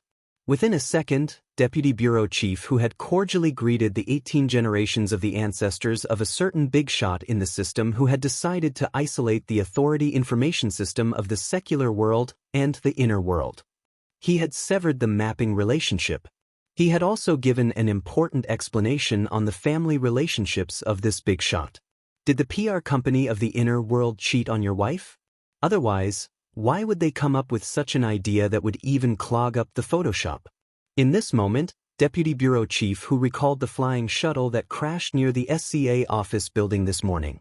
Extending his line of thought a bit further, he suddenly had a reasonable explanation for the 4 unidentified deaths in the machine-operated cafeteria of the Bible Corporation, the wife of a certain high-ranking employee of their branch. Of course, he would never forget that the entire leadership had worked overtime and been on standby since last night. They had quickly pulled out a long death list. What was even more bullshit was that they couldn't do anything under the influence of powerful figures in the military and government. Deputy Bureau Chief whose originally pale face faded even more. He noticed that Emoya's gaze had already turned a bit doubtful. And the expression of that damned ancestor next to her was a bit unkind. What the hell was this? Deputy Bureau Chief who used his decades of ruthless work experience to instantly deduce the most likely relationship state between this pair of siblings and their family. Then a smile blossomed on his face. Oh, really is you, Emoya? You're a big star now. Then this is the one from the Hai Heng family. He was a bit at a loss for words for a time. Luckily, he quickly pulled back his mask and turned his gaze to Luo Nan. He continued to chuckle. So it's the child of the Hai Heng family. I remember that you're my nephew, right? We've met before, but you were too young back then. You were also very shy. I didn't recognize you at all today. If I had known about this relationship earlier, I wouldn't have needed Mr. Gao to introduce me. You could have just told Hai Heng to let me know. Luo Nan blinked and put on a smile. I'm sorry, Uncle Hu. I'm sorry about what happened just now. I was young back then, so I didn't remember it clearly. I didn't dare greet you. The two began to chuckle together. The atmosphere was quite harmonious. However, Mo Ya's gaze cut back and forth between the two's faces a few times. Her meaning was very clear. Are you King kidding me? It must be said that Deputy Chief, who was a veteran actor. This bit of improvisation shouldn't have been a problem for him. However, his condition today really wasn't that great. His performance was a bit stiff. As for Luo Nan, there was no need to even mention him. Deputy Chief, who also knew that saying too much would only lead to more mistakes. He puffed out his belly and laughed. The matter has been settled. We've gotten to know each other again. Originally, I should be treating you guys to a meal as an elder. Oh, the timing isn't right. I still have some things to do over there. I'll find some time later. Having said this, he braced himself and revealed a smile towards the legendary 2000s of a girl. This little fellow is quite clever. Your family has gained another piece of good fortune. Hold on. If I say these words, won't someone think that I'm mocking him? Deputy Chief, who felt that he already didn't know how to speak. Luckily, Mo Ya had a certain standard when it came to the ways of the world. She immediately smiled and bowed. This is all thanks to your help, Uncle Hu. My family will definitely hold a feast to thank you later. Please do come. Okay. The Deputy Chief, who made up his mind. He was going to leave Xia City right now. He was going to book a plane ticket immediately. It didn't matter where he was going. Even in a state of emergency, a leader should theoretically be on duty 24 hours a day. But wouldn't it be fine if he gave up his year-end bonus this year? Mo Ya watched Deputy Chief Hu walk out of the administrative hall in a hurry. She gazed at Luo Nan, then her gaze swept over Qin Ikuan and Gao Da. She suddenly smiled. Excellent. As the saying goes, a scholar who has been away for 3 days must be looked at in a new light. My boy, your current social circle is quite spectacular. Go back and tell Mom. She'll definitely be very happy. The corner of Luo Nan's eye twitched. I'm in high school after all. Mo Ya lowered her voice a bit. Really? You've put down your previous work? You don't have any problems with your funds, right? Luo Nan was stupefied when faced with the biggest benefactor of his life. But he could only shake his head right now. He understood in his heart that it wouldn't be that easy to get through this time. Who knew that Mo Ya would raise an eyebrow and change the topic? The procedures are done. Are you going home? I'm going to take Rui Wen to the orphanage to perfect the procedures. Do you want to come with me? Luo Nan took the initiative to invite her, but Mo Ya unexpectedly refused. She put on her sunglasses and shook her head. I have a schedule tonight. I should go meet up. You guys just pay attention to your safety. No problem. The group of people walked out of the administrative hall like this. Mo Ya had just bought a red sports car a few days ago. She smiled as she gave Rui Wen a light hug. Then she nodded goodbye to Qin Ikuan and Gao Da before getting into the car. The car window slid down. Only now did she hook her hand at Luo Nan. Luo Nan walked forward and bent down to look at her. Mo Ya's eyes stared over from behind her sunglasses. I've always believed that people without ideals are trash worse than dogs. But don't make me regret supporting you. Luo Nan was silent for a second before spitting out a word, I won't. Her voice was faint, but it was clear and distinct within the classic rumbling noise of the sports car's engine.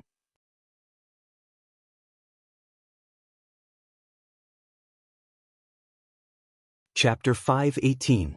The jeep started moving.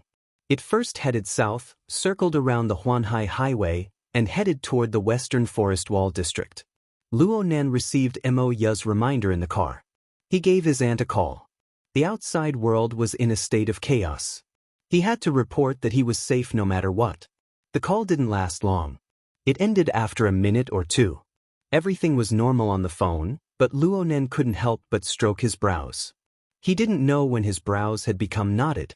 It must be known that the entirety of Xia City was under the surveillance of his soul cloak.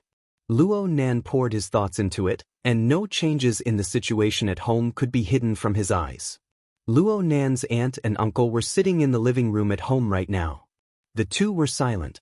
Luo Shuqing had been fiddling with the wristband on her wrist the entire time after the call ended. Her expression could be described as calm or repressed. She wasn't as calm as she appeared on the phone. As for Luo Nan's uncle, Mo Haihang, he was sitting to the side. He was hugging his stupid, black, and thick mobile workstation, operating it. He even had an electronic cigarette in his mouth. Steam rose and it made a sizzling sound.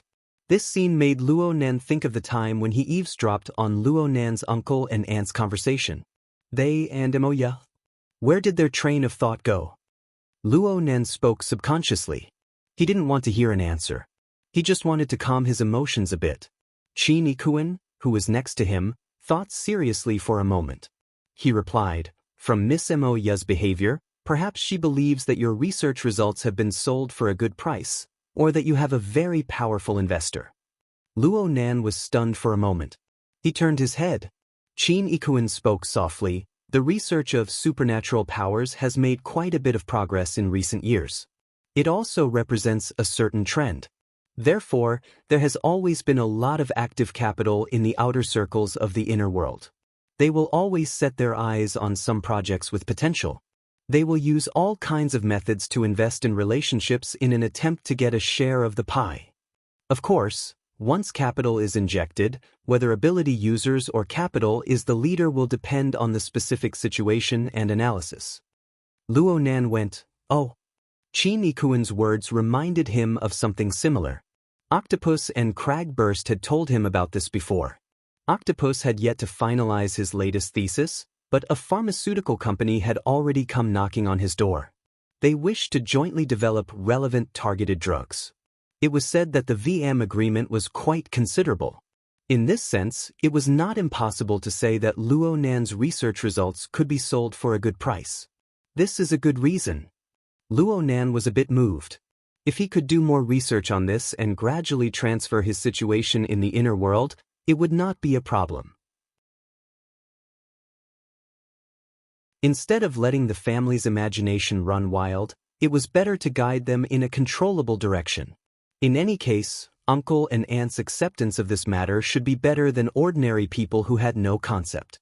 He asked for Qin Yikuan's opinion. "Brother Qin, what do you think about the topic research on targeting drugs based on formatting theory? Do you think it will work if you use it to attract investments?" Qin Yikuan shook his head. "I'm a layman." Luo Nan grew excited. "I think it's quite reliable. Actually, there are projects. Brother Octopus's progress is quite good already. I can ask Sister Yuan to help draft up a plan later." As Luo Nan's accumulated power was released layer by layer and soared all the way, he already possessed a prominent position in the inner world. He also possessed the corresponding right to speak. All right, perhaps it was his companions at the Xia City branch who were flattering him. But Luo Nan felt that the matter of pushing out a genuine formatting theory and giving his grandfather a proper name could be put on the agenda in the near future. Formatting theory itself had all sorts of problems. He Yuan had warned that formatting theory deviated greatly from the mainstream research direction of the world. But Luo Nan, a living example, would attract a portion of people to join in the research of formatting theory and form new results. It must be known that Luo Nan would certainly be one of the most eye-catching focal points of the inner world for some time in the future, unless he was cleanly eliminated by someone. Brother Octopus was a successful example. Luo Nan hoped that hundreds and thousands of such examples would appear. In that case, his grandfather. Luo Nan's suddenly excited mood stopped for a moment. He couldn't help but think of the hospital's diagnosis of his grandfather's condition. He subconsciously used his soul cloak to roughly observe his grandfather's current situation.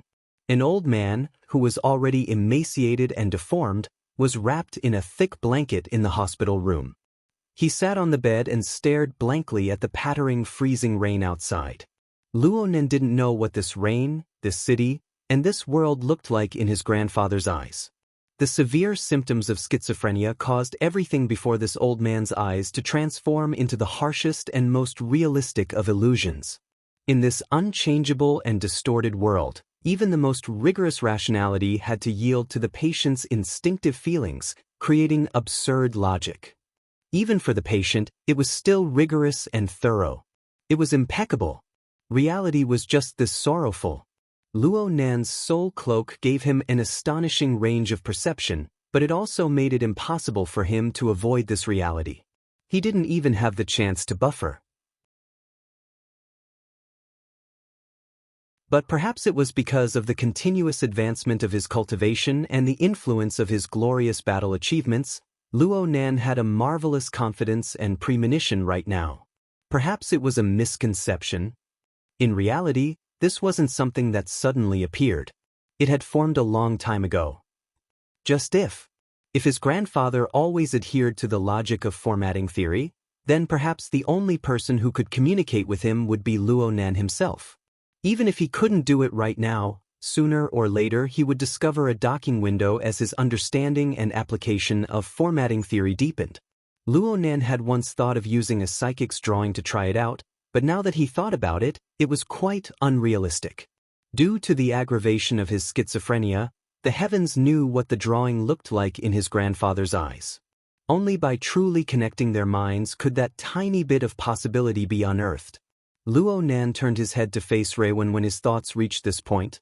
It'll be a bit quieter in 2 days. I'll take you to see my grandfather. There's a new person in the family. I should at least let him know. Reiwen listened quietly. She didn't say much. Luo Nan knew that she didn't refuse, and that was enough. Luo Nan let out a long breath and leaned back in his chair. He slightly closed his eyelids, but when he wanted to open them again, he felt that they were strangely heavy. A deep black tide surged over in an instant, nearly engulfing him. He did his best to open his eyes twice, but he actually couldn't open them.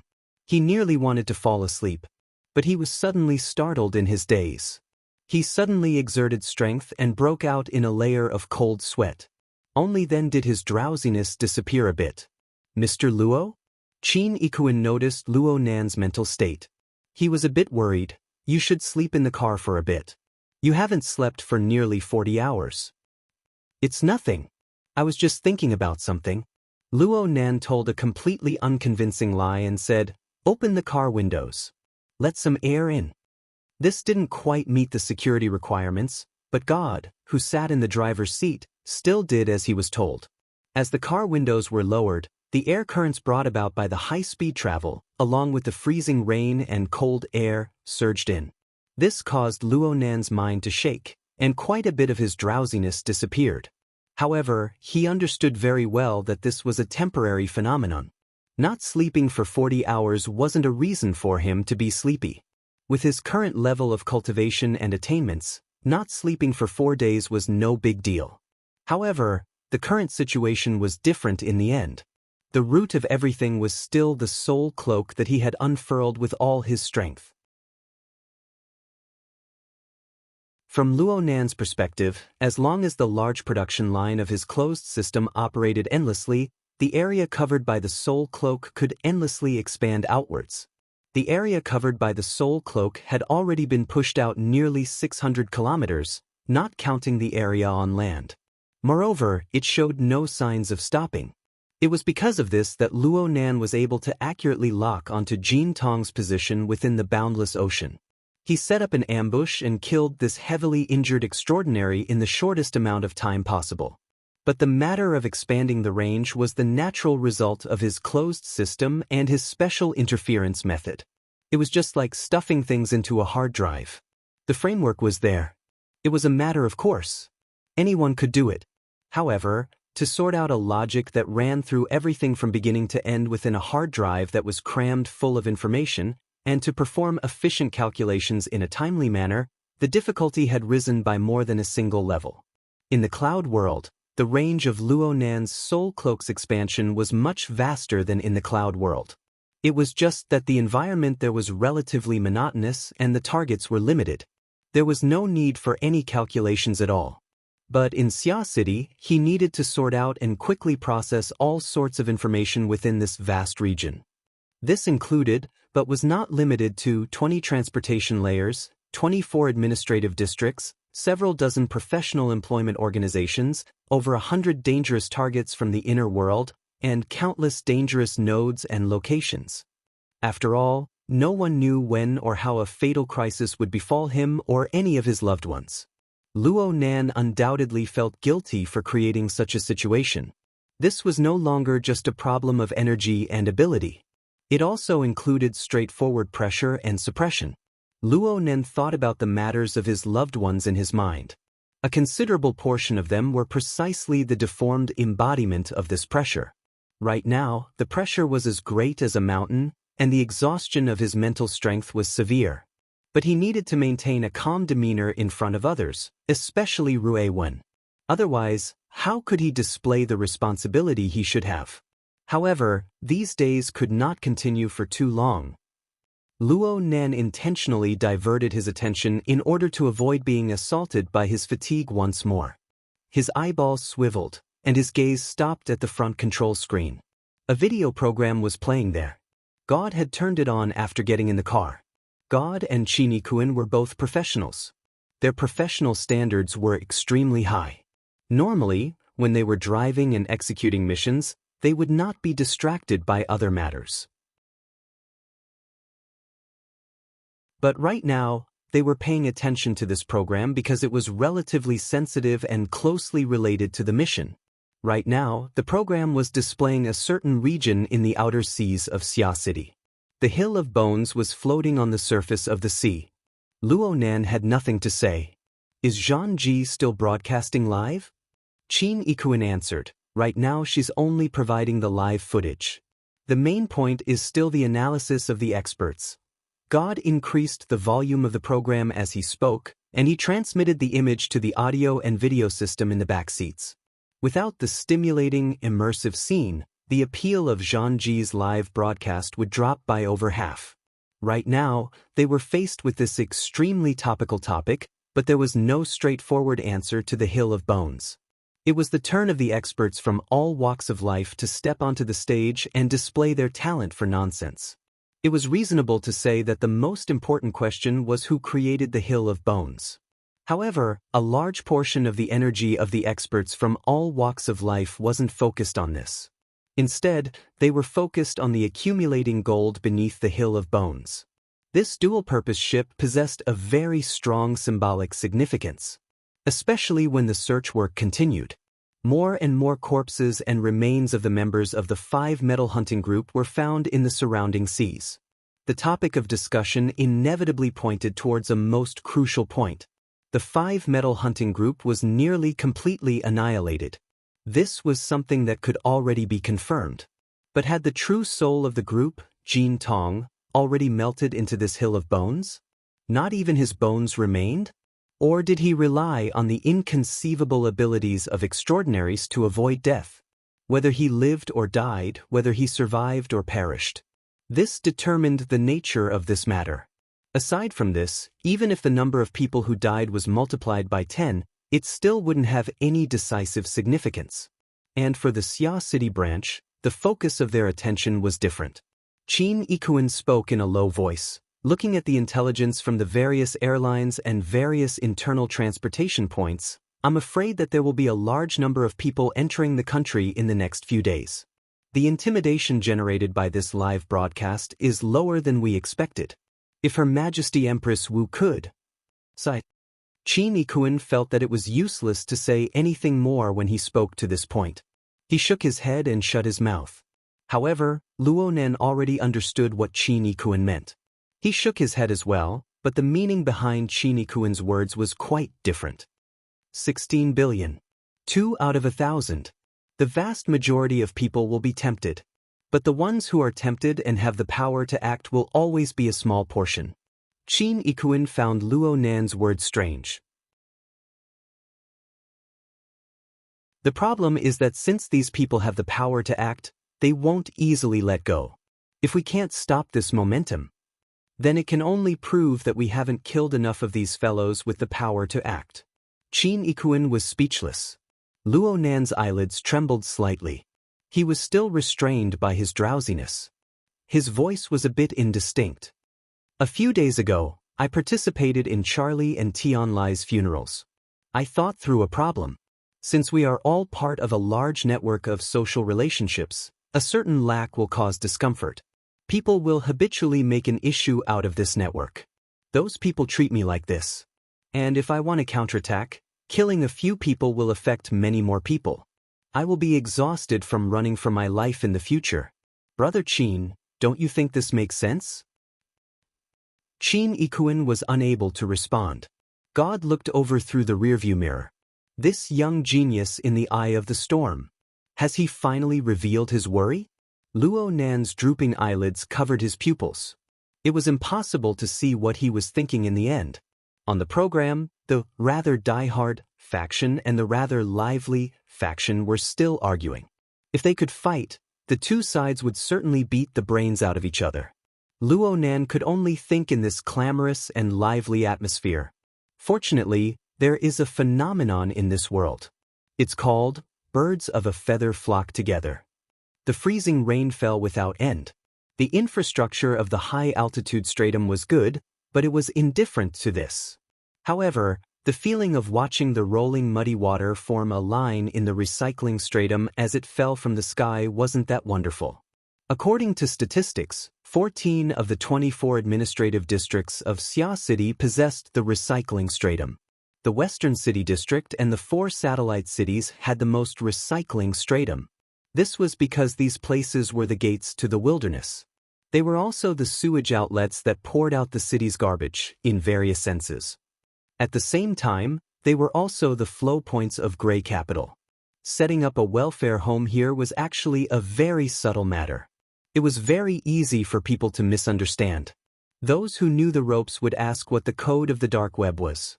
Those who were impatient would directly inquire about the price. But then again, even in the well-ordered South City District where the recycling stratum didn't exist, who knew how many crimes were hidden within the Santa Maria Charity Hall? From this aspect, Principal Juan Pagoda overseeing the Lon Town Welfare Home had at least established a pure land. Luo Nan got off the car by the roadside outside the welfare home. Dean Wan, Papercut, and the kid Di Weiwu were waiting at the entrance. Beside them was Worker Zhai, who was sitting upright and watching the rain. Worker Zhai's situation hadn't changed at all compared to what he had observed through the soul cloak. He was watching the rain, but he wasn't foolishly trying to see the rain as a flower. He had entered a state of selflessness, testing out his own ideas over and over again. That's right. Worker Zhai was endlessly sketching the condensation ring. He should have faintly discovered the subtle changes in the environment caused by the freezing rain. He hoped to borrow the interference scene constructed by the soul cloak to seize the opportunity to complete the condensation ring project. After all, the water molecules were sufficiently interfered with. They were exceptionally lively. It was different from being by the side of a pool or the surface of the sea. This pulsating rhythm was an extremely beneficial guide. Actually, the success rate of Worker Zhai's telepathic drawing was already extremely high. Occasionally, droplets of water would fly through the curtain of rain, showing the results of his hard work. However, these works were lacking by a thread compared to the semi-permanent structure Luo Nan spoke of, a stable carrier that carried the wonders of the interference between the mental and the material. This thread of difference was the most torturous. Since Luo Nan was the one who proposed the cultivation plan, he naturally had his own thoughts when faced with this situation. However, Papercut and Principal Juan Pagoda were both present, so he didn't act rashly. Instead, he asked for their opinions. The model you spoke of is reliable in theory, but it's lacking by a bit. Papercut also saw the doorway. He was a mental side awakened, so his general knowledge structure was much more solid than Luo Nan's. Today's environment is good, and my state is good. If I can't even do this, it will be too hurtful. Juan Pagoda said, although the material nature doesn't conflict, it isn't the best point of focus. What? Papercut didn't understand. Luo Nan understood. Dean Wan means that the condensation ring itself isn't too compatible with the nature of Worker Zhai's ability. You're talking about mutual promotion and restraint. Papercut and Gao Tianshi had a good relationship. They had been together for a long time, so Papercut was a bit affected. This description had a very traditional flavor to it. One Pagoda actually expressed his approval. It doesn't matter if it's metal, wood, water, fire, earth, or electromagnetism, heat, and other forms of expression. They are all just entry-level steps that lead to the ultimate material nature. However, everyone's temperament is different, and their sensitivity is different. Their directions should be different as well. Old Zhai's ability is electron affinity. Could it be that he needs the condensation ring? Papercut cracked a joke that wasn't really a joke. Her Majesty Empress Wu probably doesn't have any in stock. Actually, everyone understood that controlling water molecules and controlling electrons was not something that someone at Worker Zhai's level could reach. When all was said and done, this ring and that ring were just handrails. They needed a relatively stable support in the material world, allowing the illusory soul strength to function and multiply. Hearing their discussion, Di Weiwu, who had been listening to the heavenly book all this time, suddenly sighed with emotion. The mental side is so troublesome. I'll just read scriptures with the dean. Hey Raywen, what's your ability? That's right. This little mischievous fellow was sighing with emotion because he wanted to strike up a conversation with Raywen. He wanted to probe her background. A new person had entered the orphanage without rhyme or reason. She was older than them by a head, and she was a backdoor entrant. He couldn't help but be curious. Unfortunately, Raywen remained silent. She just stood quietly by Luonan's side. Luonan wasn't interested in children's tricks. He observed Worker Zhai's work from a close distance during the course of their conversation. He came to a preliminary conclusion. Worker Zhai's work was much more meticulous than his when it came to the condensation ring. The overall structure outlined by Worker Zhai's soul strength manifested the rigor and precision of engineering drawings. Luonan could see that Worker Zhai's outlines seemed to divide the condensation ring structure into many fulcrums and boundaries. Worker Zhai broke it down into blocks and steps that could be pieced together. Luonan was enlightened as he watched for a long time. He gained a deeper understanding of the subtle details of the interference between the mental and the material. This method was undoubtedly the most labor-saving and optimal solution. But behind the precision was an unsustainable predicament. Luonan would probably never be able to experience this sort of feeling. Luonan admired Worker Zhai's meticulousness, but the situation was different now. It would be too much of a waste of an opportunity. He thought for a moment and silently stepped forward. He abruptly bumped into Worker Zhai, interrupting Worker Zhai's state of oblivion. Worker Zhai was stunned for a moment. He turned his head to look and saw Luonan simply sit on the ground, ignoring the dampness. He took out the split-page notebook that rarely left his side and turned on the flexible e-ink screen and drawing software. Rays of light shot out and diffused outwards, reaching the boundaries of the notebook. Luonan chose the rarely used three-dimensional drawing mode. He didn't hesitate at all. He simply put his pen to paper in the work area. The structure of the condensation ring was like a smooth donut. The center was empty, and the overall rules weren't complicated.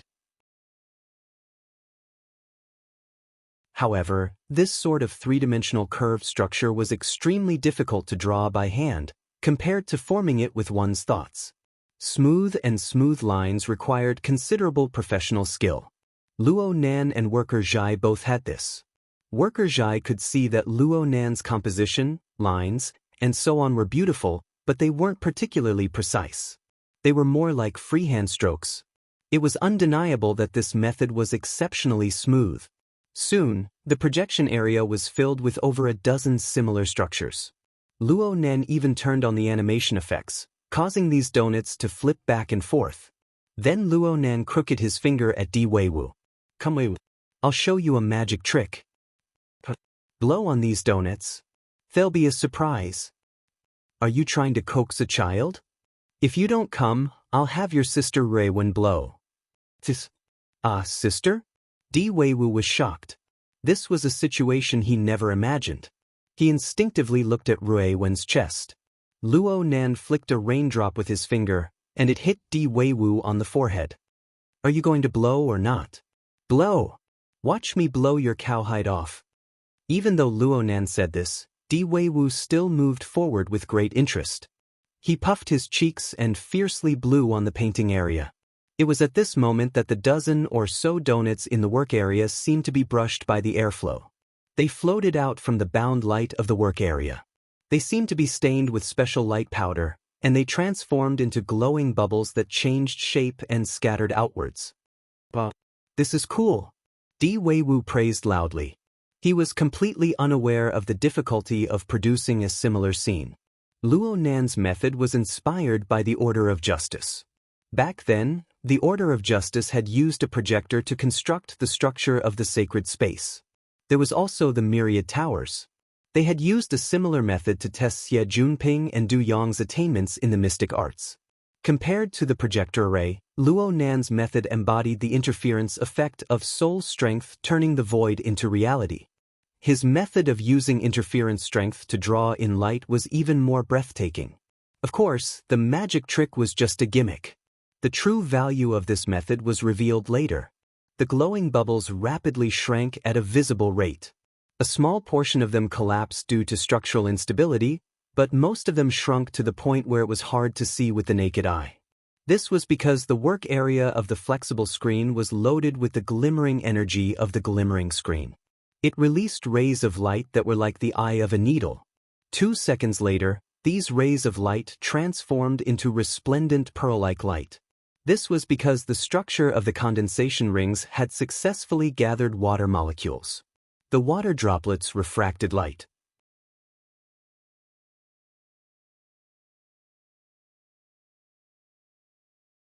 Chapter 5:19. This was all Luo Nan could do in regards to Worker Zhai's leap from 0 to 1 of the Dragon's Gate. Perhaps turning Worker Zhai into a member of his closed production line would greatly speed up the process, but what was the point of this pointless efficiency? Luo Nan patted Worker Zhai on the shoulder and stood up. After a slight hesitation, she stuffed the notebook in her hands into his hands. Perhaps the randomness of pure craftsmanship would help Worker Zhai struggle out of his excessive pursuit of precision. Worker Zhai raised his head and smiled at Luo Nan. He was not polite. He picked up the digital pen and began to draw up and down in the working area of the drawing software. Disregarding everything else, his body language was much more relaxed. Luo Nan shifted his gaze. "Brother Papercut, don't just sit around. You've also trained in the condensation ring. Come over and talk to Worker Zhai." Papercut had been looking at the translucent water droplets penetrating the curtain of rain in a daze. After he came to his senses, he spat, "Only a ghost has ever practiced it." Cough. Even if he did, it would be for fun. Though he said this, he still came over obediently. He sat in Luo Nan's previous seat and watched Worker Zhai draw. At this moment, Di Weiwu had also recovered from the excitement of witnessing mental magic with his own eyes. His eyes were shining, and he had an expression that said, "I don't understand it at all, but it's so interesting. Someone hurry up and teach me." However, he had just expressed his disdain for this sort of cultivation method. In the end, he didn't have the face to spit it out in a short amount of time. He simply made his way between his godfather and Papercut, staring closely at Luo Nan's loose-leaf notebook. He wanted to find a possible mechanism within it. Since the three of them were together, Luo Nan no longer disturbed them. He smiled at Dean Wanta and said, "Let's go through the formalities." Luo Nan was talking about the continuation of Rui Wen's relationship transfer. Actually, it was more or less done in the administrative hall. Luo Nan was just saying this to give Worker Zhai some space and to chat with Dean Wanta. "Forget about the procedures. I think what you should do now is to have a good sleep." Dean Wanta's words were almost the same as Qin Ikuan's advice in the car. Obviously, Luo Nan's exhausted appearance had reached the point where everyone could see it. At this moment, Qin Ikuan nodded at the side, expressing that Dean Wan's words had deeply resonated with him. Luo Nan grinned, but he didn't say much. He led Rui Wen inside. Wan Ta stopped persuading him and directly called the nanny of the orphanage to complete the last part of the procedures. It took a total of 5 minutes. At this time, Worker Zhai and the others had not made any breakthroughs. Luo Nannan could not come and go in a hurry, so he stayed in the reception room and chatted with Wanta. Rui Wen sat quietly by Luo Nan's side. Qin Ikuan wandered around the room, appreciating the first-rate design effects. Luo Nan could not help but let out a yawn in the time it took to say a few words. A black tide surged before his eyes, and his mind grew more and more absent-minded. Just now, when he had helped Worker Zhai change his train of thought, he had boosted his spirit and gotten a little excited. Now that the excitement had passed, he felt even more tired. The dean of Myriad Pagoda was making tea for Luo Nan and the others. She said leisurely when she saw this, forcibly going against the nature of matter is never pleasant. With such a heavy burden on you right now, once you suffer a backlash, the consequences will be even more serious. Luo Nan's eyelids twitched when he heard this, but he didn't completely open them in the end. It was also Wanta's fault.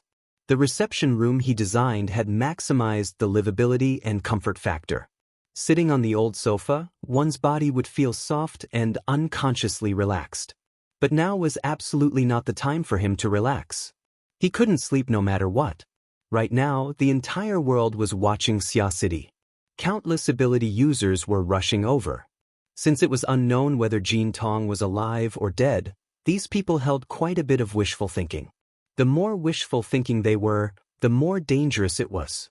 Luo Nan knew that he was walking on a tightrope, but he believed that his limit was far from being reached. Wait a bit more. Wait a bit more. Wait until a sufficient number of people came in, and they entered this large net woven by the freezing rain.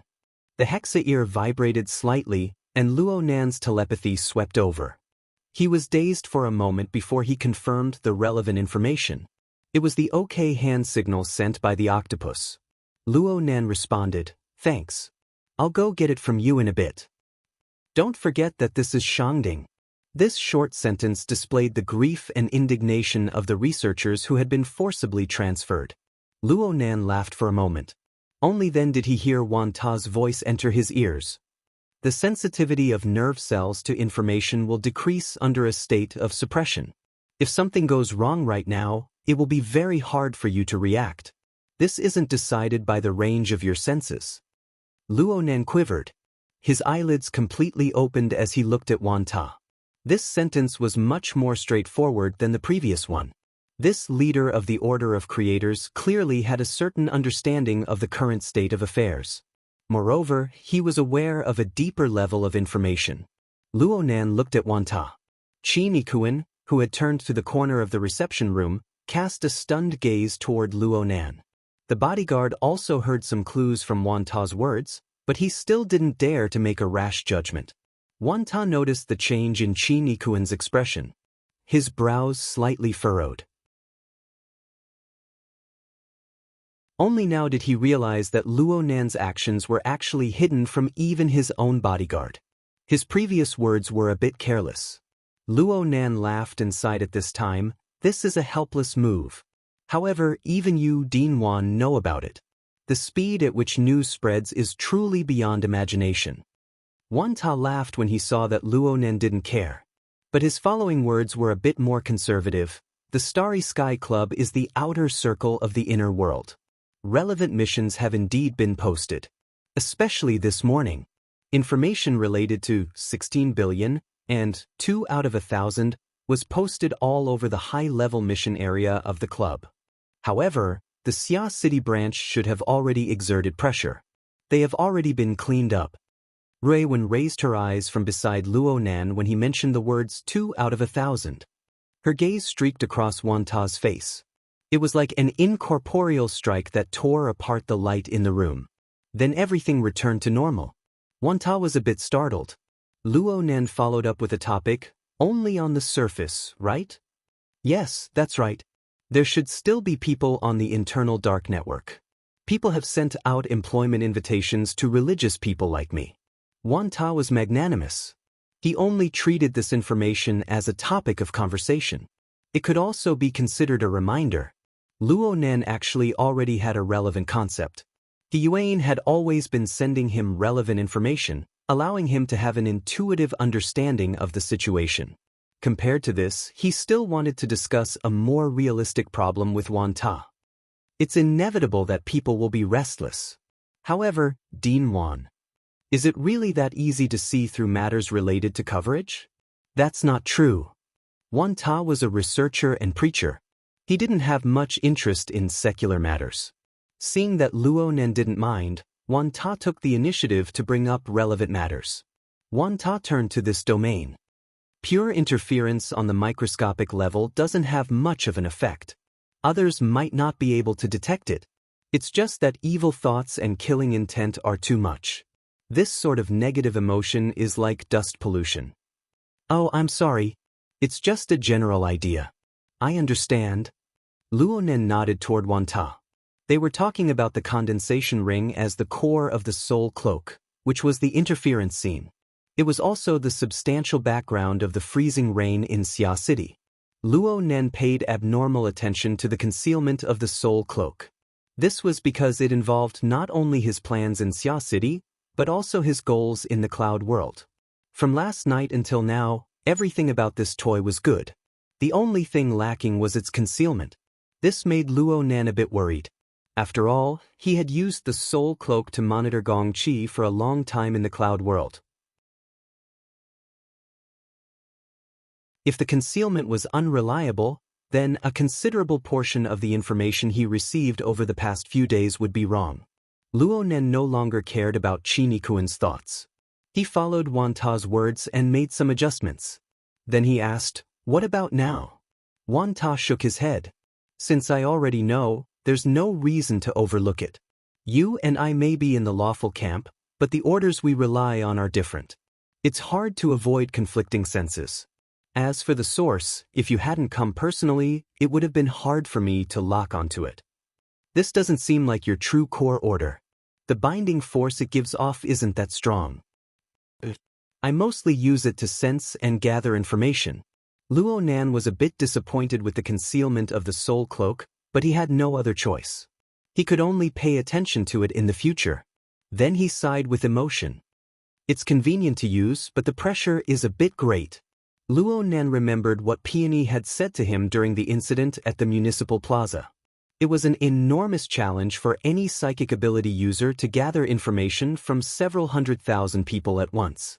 A bad move might even result in a backlash.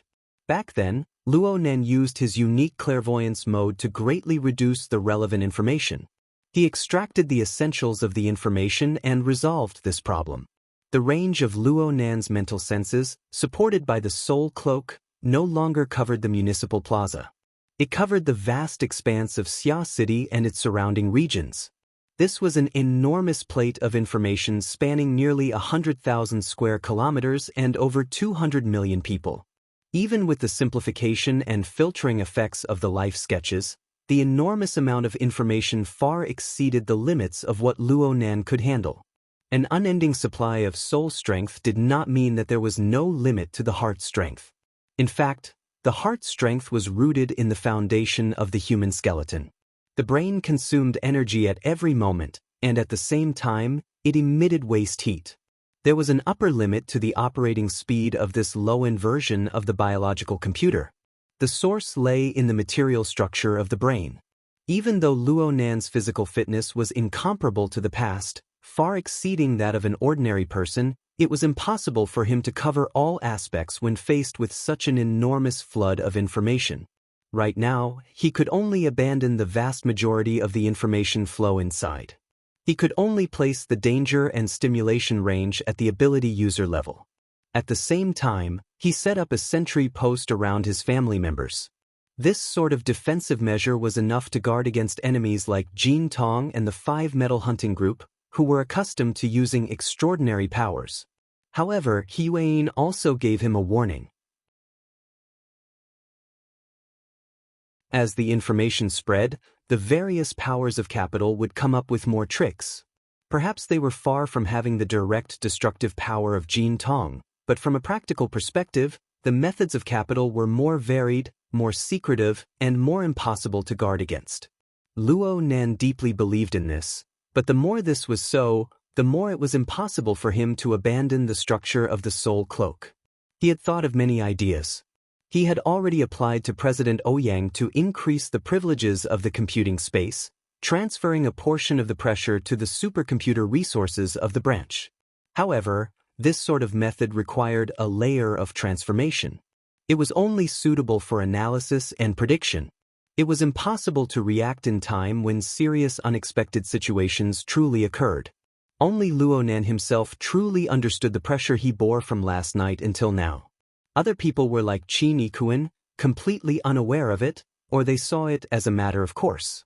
Her Majesty Empress Wu was a bit like this. It was rare for Wan Ta to be able to see his abilities and understand his difficulties. Luonan couldn't help but speak a few words to relieve the pressure. The results were pretty good. The previous wave of drowsiness had passed. Chatting with Wan Ta probably caused him to be distracted, allowing his suppressed cerebral cortex to get some rest. Nothing unexpected happened during this time. Did I use too much strength? Luonan was reflecting on himself. The problem was that even though he knew the flaws of this method, he had no other choice in order to ensure that nothing went wrong. Luonan sighed from the bottom of his heart and smiled at Wan Ta. Dean, you said that you would teach me the art of creation. Of course, he didn't want to learn it right now. He just wanted to start a new topic. However, Wan Ta's answer was unexpected. Right now, what you need isn't the art of creation. Wan Ta was silent for a full 5 seconds when he spoke to this point. Then he spoke softly. Are you interested in overall planning? Overall planning? Luonan subconsciously sat up straight. Though it wasn't a proper noun, its meaning was very clear when placed in the context of Wan Ta. This wasn't the first time he heard of it. Wan Ta was a bit surprised to see Luonan's reaction. You know about it? Oh, Junping told you about it? There's also Wei Wu. Whether it was Xie Junping or Di Wei Wu, both of them boasted about this ability to the point of being godly. Multitasking, all-seeing. It was as if learning this would allow one's IQ to easily break the charts. Speaking of which, if there was a drug that could increase one's IQ, no, it could increase one's information processing ability, placed before Luonan's eyes, he would definitely swallow it in one gulp no matter what side effects it had. Therefore, Luonan's heart palpitated with excitement even though Wan Ta was just talking about it. But soon he straightened out his attitude. After all, Xie Junping had said that if he wanted to reach the level of overall planning, he would need to go through 5 or 6 stages and spend 3 to 5 years of time. Even if the method was impressive, the threshold of time was there. It was useless if he couldn't cross it. Luonan laughed. My math grades are only average. He still held the attitude of chatting, but Wan Ta appeared very serious. Though overall planning is essentially an algorithm, we don't need to use mathematical logic to explain it. If there is a certain language or code, then it should be a signal from the brain itself. Really? Luonan blinked his eyes. Wan Ta really did turn serious. He gazed at Luonan. For the vast majority of people, learning this kind of code is like having an unreal dream. Because our consciousness has no way of sensing brain activity, we can only use logic, including experiments on our own bodies, to verify it one by one. But you are different. At least I believe you are. Are you referring to introspection? Is this a prerequisite? Luonan guessed. Wan Ta shook his head. You need to have the precision to touch the nervous system. This requirement is a bit high, but Luonan was completely capable of this. As a psychic ability user who was proficient in internal refinement, introspection wasn't difficult for him. And his many years of experience in drug modification had given him an extremely high sensitivity towards his own nervous system. He also possessed the corresponding understanding. And at this time, Luonan finally discovered that Wan Ta was undoubtedly communicating with him. It could be said that he was teaching a few things. The tea on the short table to the side was already cold, but no one remembered to change it. Let alone Luonan, even Qi Nikuan couldn't help but prick up his ears. He wanted to see what this so-called overall planning theory looked like. Only Ruewen sat quietly on the sofa. She seemed to be listening, but she also seemed to be daydreaming. Her aura was faint, making people unconsciously ignore her existence. Wan Ta spoke softly, "Right now, there is no harm in verifying it. You are also a professional researcher of the nervous system. The algorithm I proposed is based on a few basic facts. Please pay attention to whether or not it goes against your common sense. First, the brain possesses an extremely complex parallel structure. But most of the time, when a person perceives a meaningful and complete piece of information, it is established on top of a sequence of time. It will certainly display a sequential order." The meaning of these words was that the brain could only handle one meaningful task at a time. It could also be said that the same task often required the brain to utilize multiple functional areas in cooperation to complete it. This was something that had been proven by relevant research for many years. It was also a point that people criticized the human brain as an inferior biological computer. Luo Nan was able to see this from his biology textbook, so he immediately expressed his approval without hesitation. But then he thought of something else in the blink of an eye. Since this was the case, what was the meaning of multitasking? There was clearly a contradiction. Wanta didn't verify it a step further. He continued, "Second, depolarization will occur when a nerve cell is activated. During this time, the nerve cell will no longer receive new information. In other words, there is a gap between activation and inhibition." Yes, this is common sense. Dean Wan Ta sped up his speech. "Third, the brain's reaction time is different for each level of input information. But in the end, there will certainly be an algorithm that encompasses everything, translating it into human language and habits of thought. Fourth, the integration and calculation process of external information mostly occurs in the deep waters that humans are unable to perceive. This is the direction and result of the evolution of the human brain."